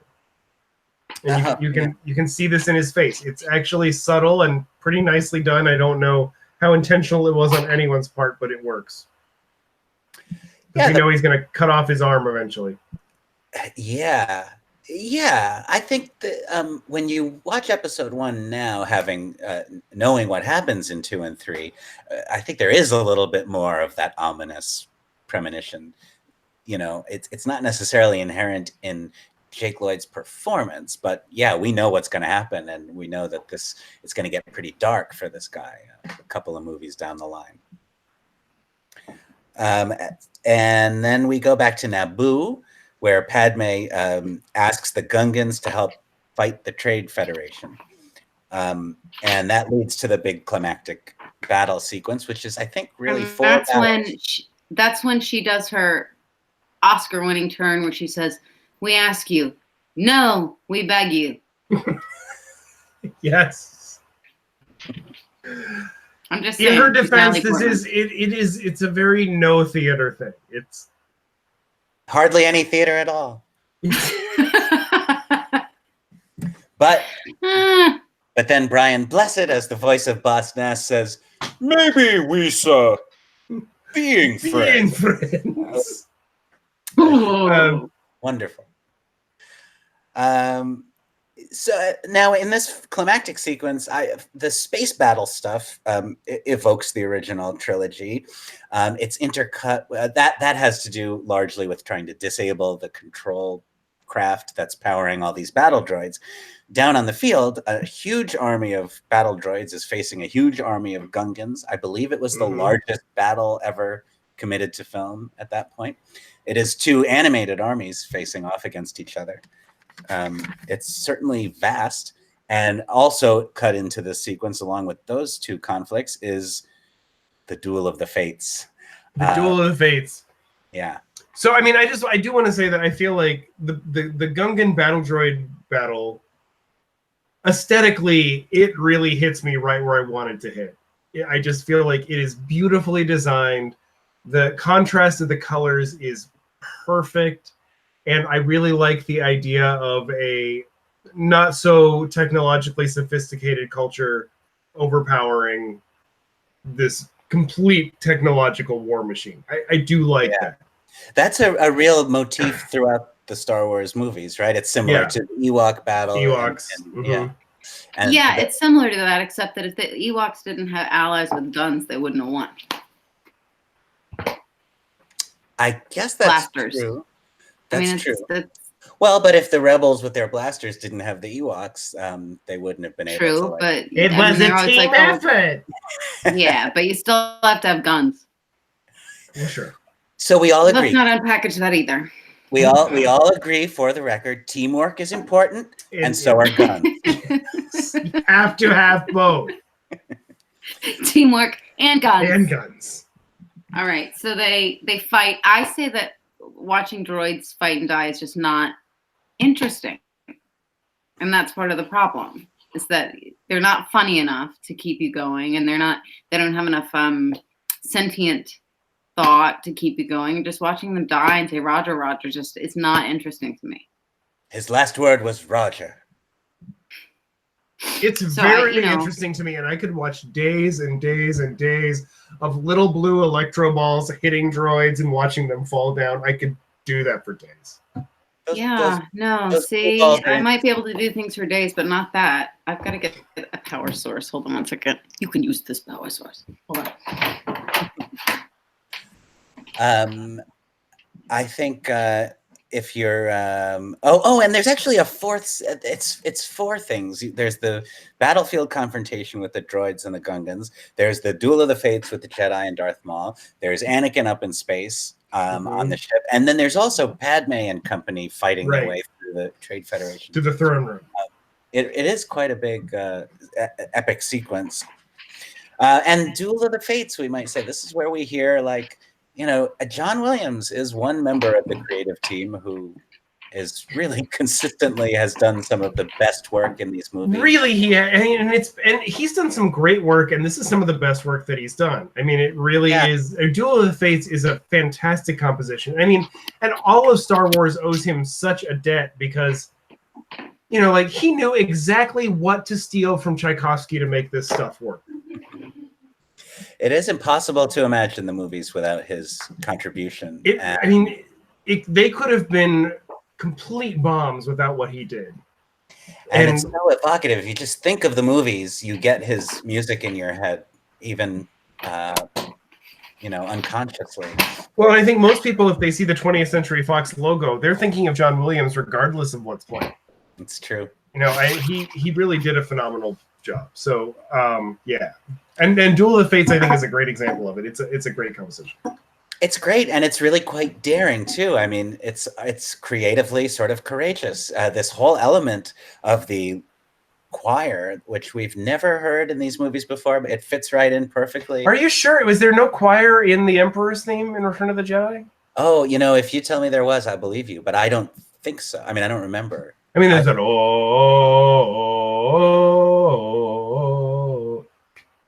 I hear strings when I think about that, but maybe there is definitely a vocal there. I don't know if it's a single vocal or a choir, but that's definitely there. Okay. That said, while we're mentioning that, a friend of mine that knows a lot more about music than I do has told me that the ending scene in this film, in Phantom Menace, is the inverse of the Emperor's theme. The music there is... Oh, really? Yeah. I love that. That's great. And Duel of the Fates, What's that? So I really like that kind of stuff. Yeah, me too. Very Sondheim.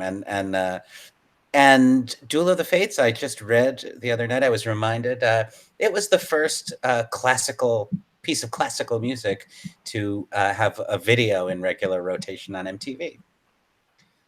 That Duel of the Fates video was, the way a lot of people saw more. Repeatedly saw more episode 1 footage as part of that video than anywhere else. I feel like I'm not sure I'm going to commit to this statement 100%, but close enough. I feel like this may be my favorite lightsaber battle in all of Star Wars. It's a good one. It's a really good one. Mm-hmm. It is a really, really good one. He is just amazing. He is it's just pure. I mean, this isn't about teaching actors how to fight. This is about someone who is an expert at it and a dancer and just... It's beautiful to watch. It's so amazing. And they could have just stood there holding their... I mean, they kind of do. Just stand there holding their lightsabers out and he just dances around running. I mean, he's amazing. I love him. And it isn't just showy either. I mean, it seems like most of the moves that are being done, this is a calculated thing. You can see the mentality going behind it. It's so well thought out. And I think that he's got the style. Yeah. And it's a problem that we have now that's a bar that's been set. So when you watch the original trilogy and they're going, It's pretty unimpressive.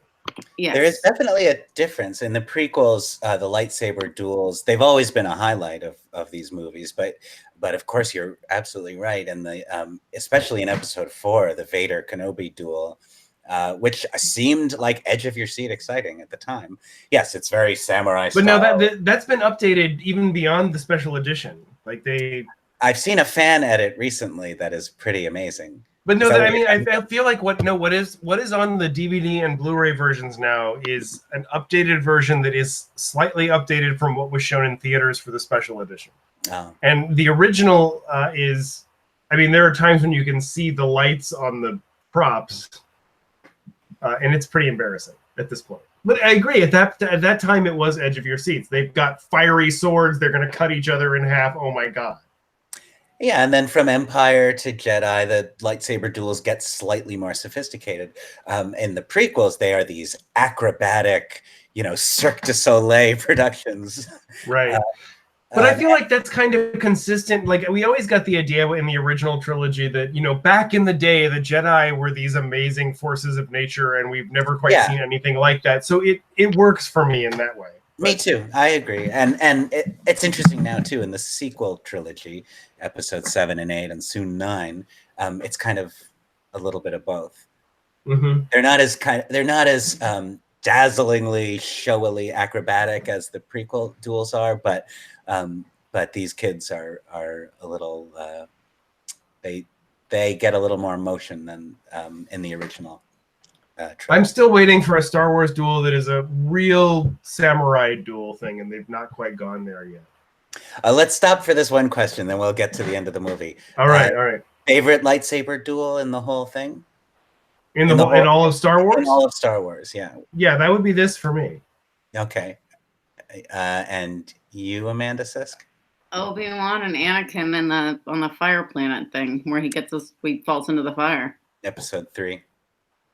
Yeah, and he says, I'm on the higher ground, Annie. I'm on the higher ground, or whatever. And it's wonderful. That is definitely one of the most important scenes in all of Star Wars, and maybe the one thing that we were waiting for more than anything else in the prequels. But and I mean, maybe some of it's not the battle, yes, but though they are climbing up that thing and it's tilting, and I mean, it's like really acrobatic, and I like it. But also, Ewan McGregor at the end just going, "You were supposed to be the chosen one," and it just makes me want to cry. Just like even sitting here thinking about it, it's just so heartbreaking. It's so heartbreaking. You were my brother. As we'll see when we get there. I really genuinely love episode 3. But however, my vote for my favorite lightsaber duel has to go to Yoda and Count Dooku. That would be my number 2, I think. And you're right, it is good. And it was a big risk to take. Yeah. That's episode 2. It could have blown up. Oh my god, that could have been terrible, but it was not. And I remember in the theater, people just went ape shit. Yeah. People were like crazy. They were screaming. It was awesome. That's episode 2, isn't it? That is yeah. And my understanding is that, like, Lucas was like, we're going to do this. And everyone on the crew was like, Mr. Lucas, he's like 2 feet tall. It's going to be comical. I don't understand, and he's like, no, the fans want to see him throw down. It's going to happen. So more power to Georgie. Thank you, not Uncle Neck Fat. Okay. I think Dad's lost it this time. But no, he knew what he was doing with that. Yes, it's wonderful. Sorry, right. Amanda. You were talking. No, I'm saying, come on, let's move. Yeah. Okay, so Anakin accidentally destroys the control ship for the droid army. Yes. Amidala. It's on autopilot. Yeah. Amidala and company successfully outsmart the Trade Federation, and now, Viceroy, we will discuss a new treaty. Darth Maul kills Qui-Gon. He kind of hits him on the chin. It's like he hits him like this, and then he goes. It's terrible. I think he hits him in the nose. And then Obi-Wan cuts Darth Maul right in half. But this is after he's been set free. He's been set free by the random force field. Yes. Yeah, but apparently I don't have to kill him, which we're gonna have to talk about later. We'll talk about later. But let me just plant this seed for now. Darth Maul is full of hate, and he is a student of the dark side. Hate can be used to sustain oneself. That's enough. There we go. He certainly. So we're saying he's Voldemort? Yeah, with a nose. With a tattooed nose. I mean, does he? Yeah, okay, he does. And he does have a nose. He's got a nose. All right, so he wins, and then that's when Obi-Wan is like, he tells him his last words, "I'm going to train Anakin." Right. And again, Darth Maul kills Qui-Gon. Obi-Wan kills Darth Maul because Obi-Wan is the most capable, daring, and heroic character in the prequel trilogy. Okay, well, you keep making this point, but I don't know if anyone's arguing against that. I don't think anybody is. He's waiting. He's waiting to prove this. Come on, somebody take the bait. No, he is not. It's Jar Jar. And then we get a scene between Yoda and Obi-Wan. Yes, as Amanda was saying. Yes, you can train the boy. We also get this kind of sort of slightly silly bit about how there's always a master and an apprentice. Like we don't know that Palpatine and Darth Sidious are the same person, and that's the character we know as the Emperor from the original films. But if you were watching this as the first movie, if you weren't paying too much attention, you might not know that they're the same person. Yeah, yeah. You might not. And yeah, no. Now, when Qui-Gon is burned in a funeral pyre, much as Vader will be in Return of the Jedi,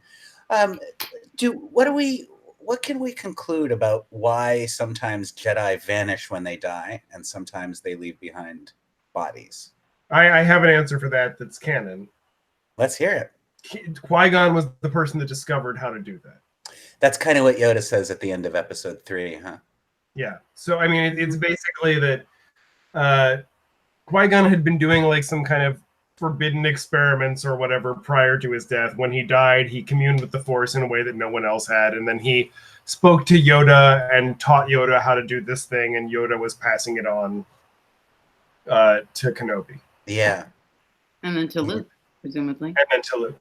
So Luke should show up as a ghost in Rise of Skywalker, which I'm still not sure how I feel about grammatically, but that's a whole other thing.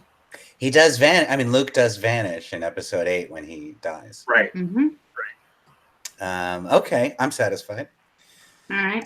And then the very ending of the movie is very much like the very ending of episode 4. A big celebration. It would not be right to end this without a stupid and ridiculously long and pointless medal ceremony. What, the last part of my notes? Yeah. Why didn't the Wookiee get a medal? Yeah. And then suddenly, Queen Amidala shows emotion for the very first time and turns and smiles in a huge way at Anakin, and then it ends. Yeah, she sort of smiles at Anakin as though to say, I might have sex with him at some point. Mm-hmm. Yeah. That's exactly the way I feel about she people. was just like, can I just fast forward like 10 years and see how big his dick is? Oh my god. This is terrible. I don't want to be a part of this. You're already a part of it. All right.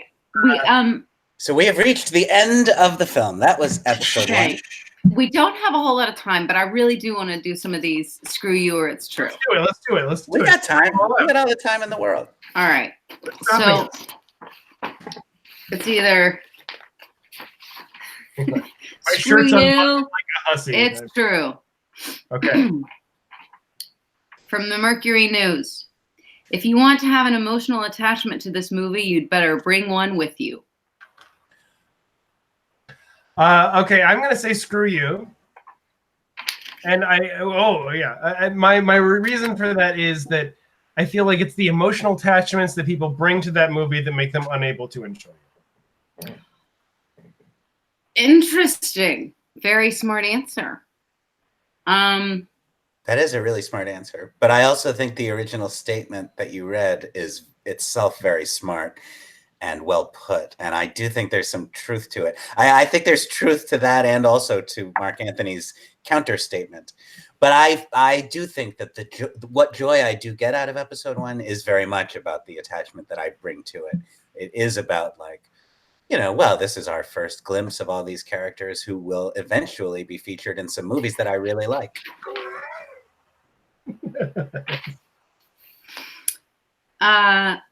Okay.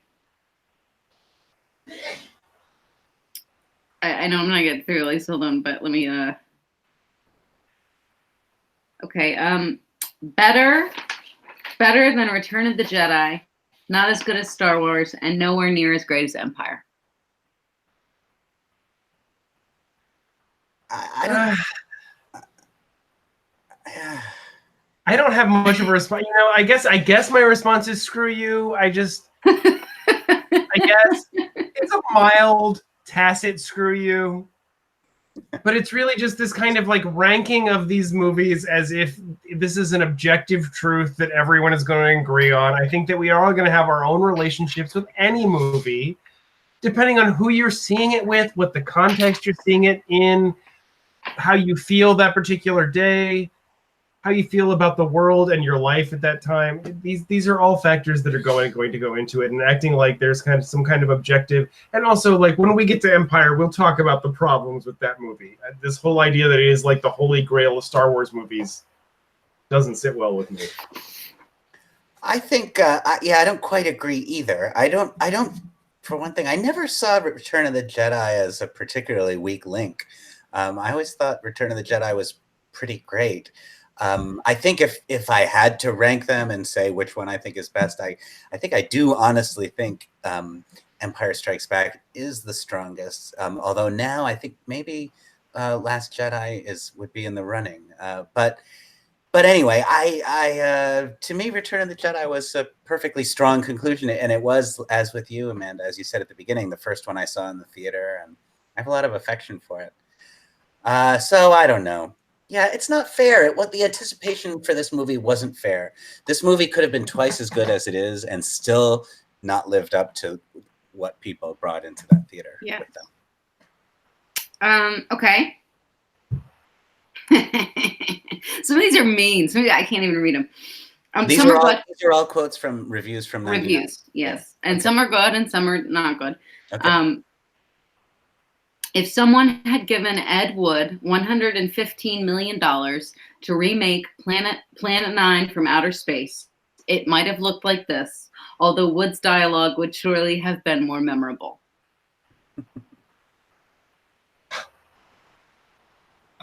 I have some very things to say. Feels like a screw you. Yeah, no, well, I don't even know which it is. I know. Like, this is why I picked this one, because I knew you'd have a hard time with it. Ed Wood is really, like, I've read his novel. I've read like 4 Ed Wood novels and 2 collections of short stories. I love that man. I know, that's why I read this. This is meant to be an insult. I think it's meant to say, if you gave this man $115 million, it would be a B movie, but with better dialogue. Yeah, well, okay. First of all, it's just not true, because Ed Wood, love him with all my heart, could not write meaningful dialogue to save his life.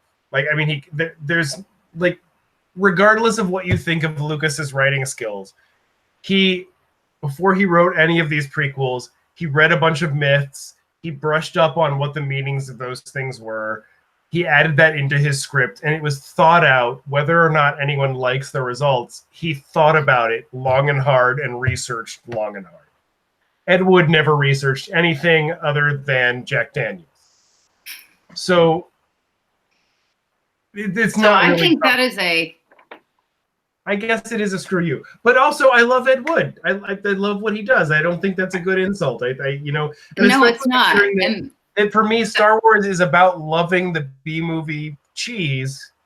I want some of that in there. So I feel like it was an intentional nod to Ed Wood rather than an Ed Wood could have done better.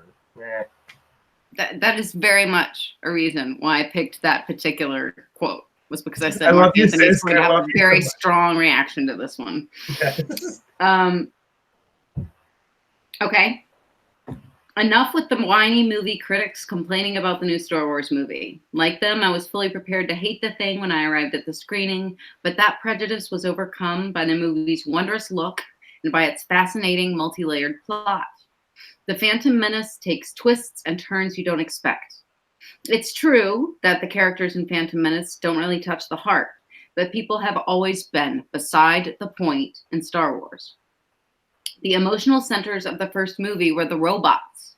The only moment you really felt bad in the original was when R2-D2 got shot. The standout performer in The Empire Strikes Back was Yoda, a Muppet. With the exception of Harrison Ford getting frozen in carbonite in The Empire Strikes Back, did anybody really care about these characters? No. And no one's going to care about the Phantom Menace characters either, though the movie is well acted, unlike its predecessors. Oh. So essentially, the characters are way low on the priority list, below design, and I don't agree that the original trilogy that we didn't care about those characters, or that I didn't anyway. I did. I think that's the major. I think that's the main thing that makes, in my view, the original trilogy sort of superior as entertainment. But I don't disagree with the general point that,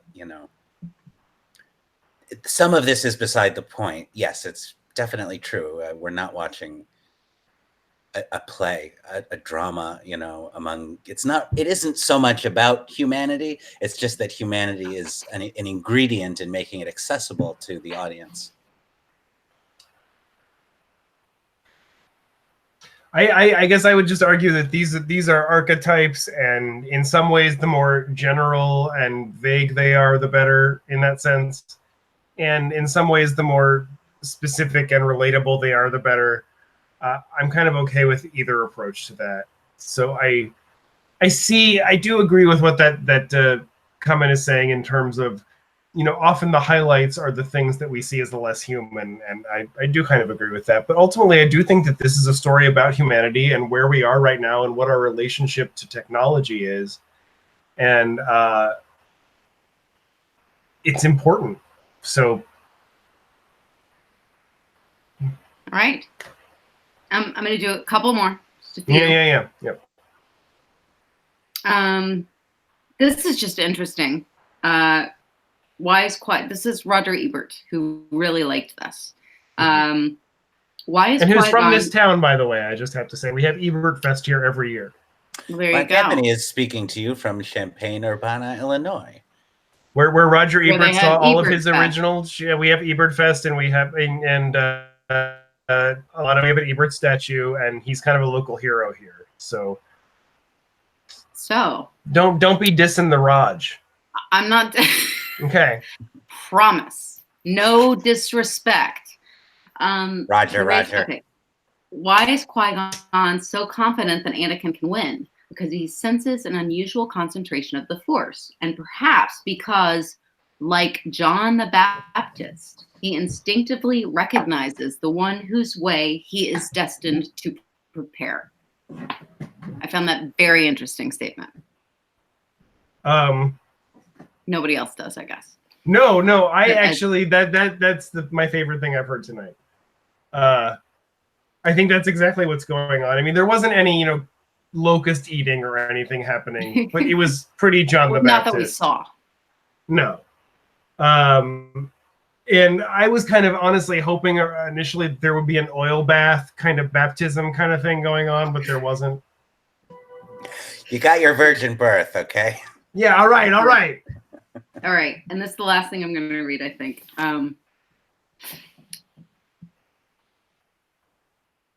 What he does have in abundance is exhilaration.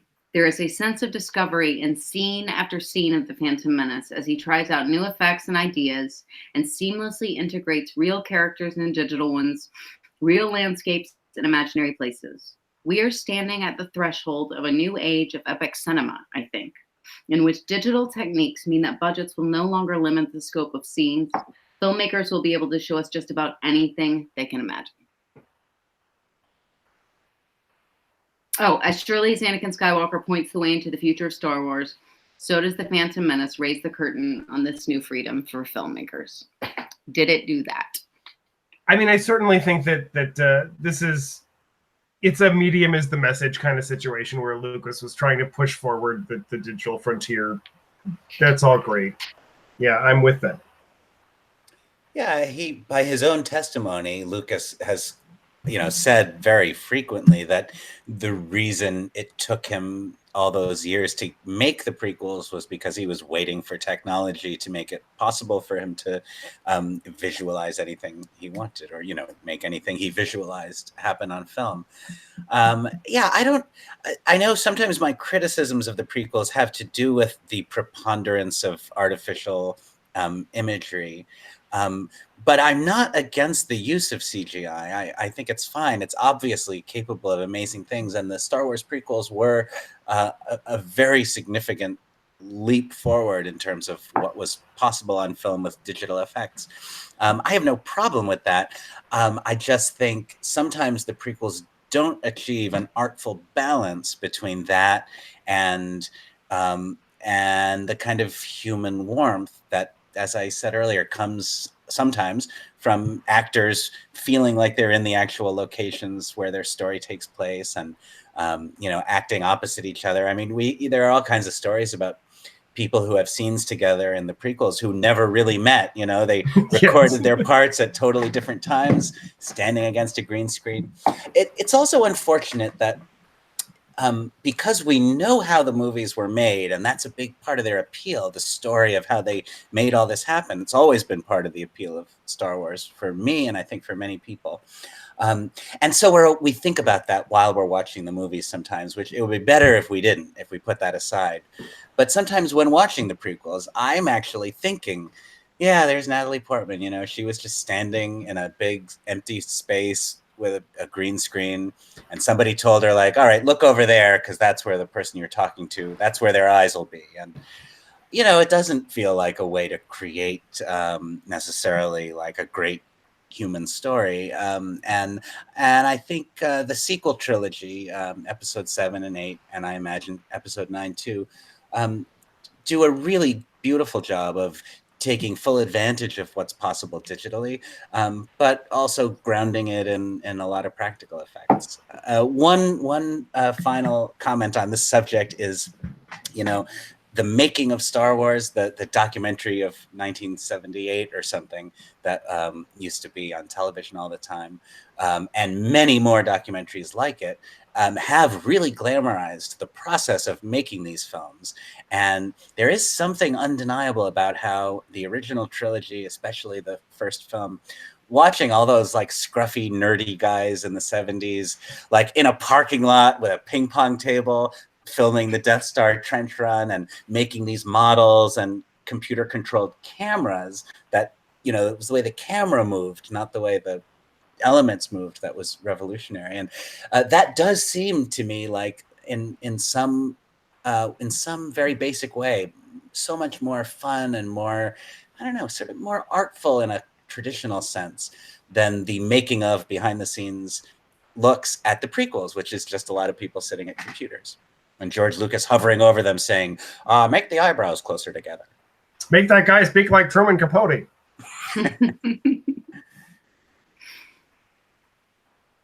Cool. I mean, I have tons more things, but I think that's good. And just to let you know, I did not get bingo. Oh, I was going to ask. Oh, no bingos at all? I'm not going to tell you. Can you read us what were we expecting? I'm not going to tell you what I didn't get, because I might put those on to the next one. Okay. But I did get, I think this was about a half, an expression of sympathy for Jake Lloyd, a discussion of racism, racist anti-Semitism, and or Charlie Chan. Noah was going to say, as a slave, and he did. Someone was going to say, see, that's why I think it's so good. And that happened several times. And yes, it was always you, Marc-Anthony. CGI. One of them was James Cameron, but Titanic was said, so I just went ahead and decided that was it. Okay. And I said that we were going to say Jar Jar Binks 10 times, but we did not. Oh. Oh, how many times? Were you making little check marks all I every got. time we said Jar Jar Binks? Were you? Well, I didn't want it to be like while we were talking about Jar Jar Binks every time we said his name. I just thought we'd keep going back to him, and we only went back to him 3 times. Okay. We may have said his name 10 times. So you might have that swear. we might have. But there are certain things that I'm not going to tell you because I might want to use them again. Yep. Though Save I them can't for next imagine time. I'm going to use I want that outfit again. Nobody said that. What? Nobody said I want that outfit. And I thought maybe we'd be talking about Amidala or something. Well, then you're losing your bingo game because we've got movies and movies and movies coming up with outfits upon outfits that I want. So Awesome. I assume you're Admiral talking about. Holdo alone. I mean, I thought you were thinking of Princess Leia's metal lingerie in Return of the Jedi. well, Everybody you know, already has that. when at I was in home. junior high. That's very low level, Yeah, low hanging fruit. got beyond that after trigonometry 2. All right, so MC and man. Well, Noah. Yeah, that was episode 1, folks. Why don't we maybe a little bit of summing up, overall thoughts about the episode, or anything that you were hoping to get to address in the conversation that we didn't touch on. I'm glad we're done talking about this one. I don't enjoy it. I'm sad we're done in talking about this one. I really love it. As someone whose approach to Star Wars is wanting a mythology cake with B-movie icing, it's exactly what I want. It's really pure canned cheese, and I love it. And I've enjoyed watching this movie over and over again in anticipation of this, and I'm sad we're moving on. And I have mixed feelings about both the movie and moving on from the discussion of it. But I do think on this recent reviewing, I think at this point I think I would say I think episode 1 is the weakest of the 8, soon to be 9 numbered episodes. For a long time I would have said episode 2, but having seen them both recently, I think episode 2 is a little better. However, it is a Star Wars movie. It is a particularly important movie, both in terms of its place in the saga and its place in the culture. And, in general with the prequels, I'm always struggling to figure out where I stand. When I talk to people who despise the prequels and consider them like some kind of act of terrorism against their childhoods, I really feel like a prequel defender. And I'm always the guy saying, I don't hate the prequels. There's a lot in them that's not great, but there's a lot in them that is great, and that's kind of how I feel about them. And yet, when I talk to people who love the prequels and feel that they are no worse than the original trilogy, I always feel like I'm the naysayer who has a lot of. And who besides me do you have that conversation with, Noah Diamond? Well, you're really putting me on the spot here. Okay. Yeah, but look, it is an important movie, and I think it's the fact that it was such a divisive movie. It was critic proof, but very few critics liked it. It's kind of become just accepted. People just sort of accept the notion that the prequels are terrible. I really love the new ones too. I think episodes 7 and 8 are both terrific. But when episode 7 came out and everyone was very excited about it, I got a little resentful that it was like nobody could praise episode 7 without trashing the prequels. And it's strange because there's a lot of people who love Star Wars and like to talk about it, and they hail George Lucas as a genius, but like fully half of the Star Wars films he worked on, they completely dismiss and refuse to acknowledge or watch again. That seems a little off to me too. But I'm looking forward to getting through the rest of the prequels. I do think they get more interesting as they go. What are we covering next week or in 2 weeks? In 2 weeks, on May 26th, that'll be our next episode. We'll be talking about episode 2, Attack of the Clones. I believe Amanda Sisk is going to be your host for that. Is that right? I think so. After May 26th, our next episode on June 9th will be a theme episode, a special conversation about a specific topic. And then with our following one after that, we'll get to episode 3. And we'll continue along this way, discussing the films, every now and then taking a break for a theme discussion until we get into episode 9 at long last on December 22nd. So are we ready to close up the show? Yeah, I think we're where we need to be. Well, listen, folks, thank you for joining us. We hope you'll continue to join us every other Sunday, or at least watch the films later, the conversations, which will be archived on our YouTube channel.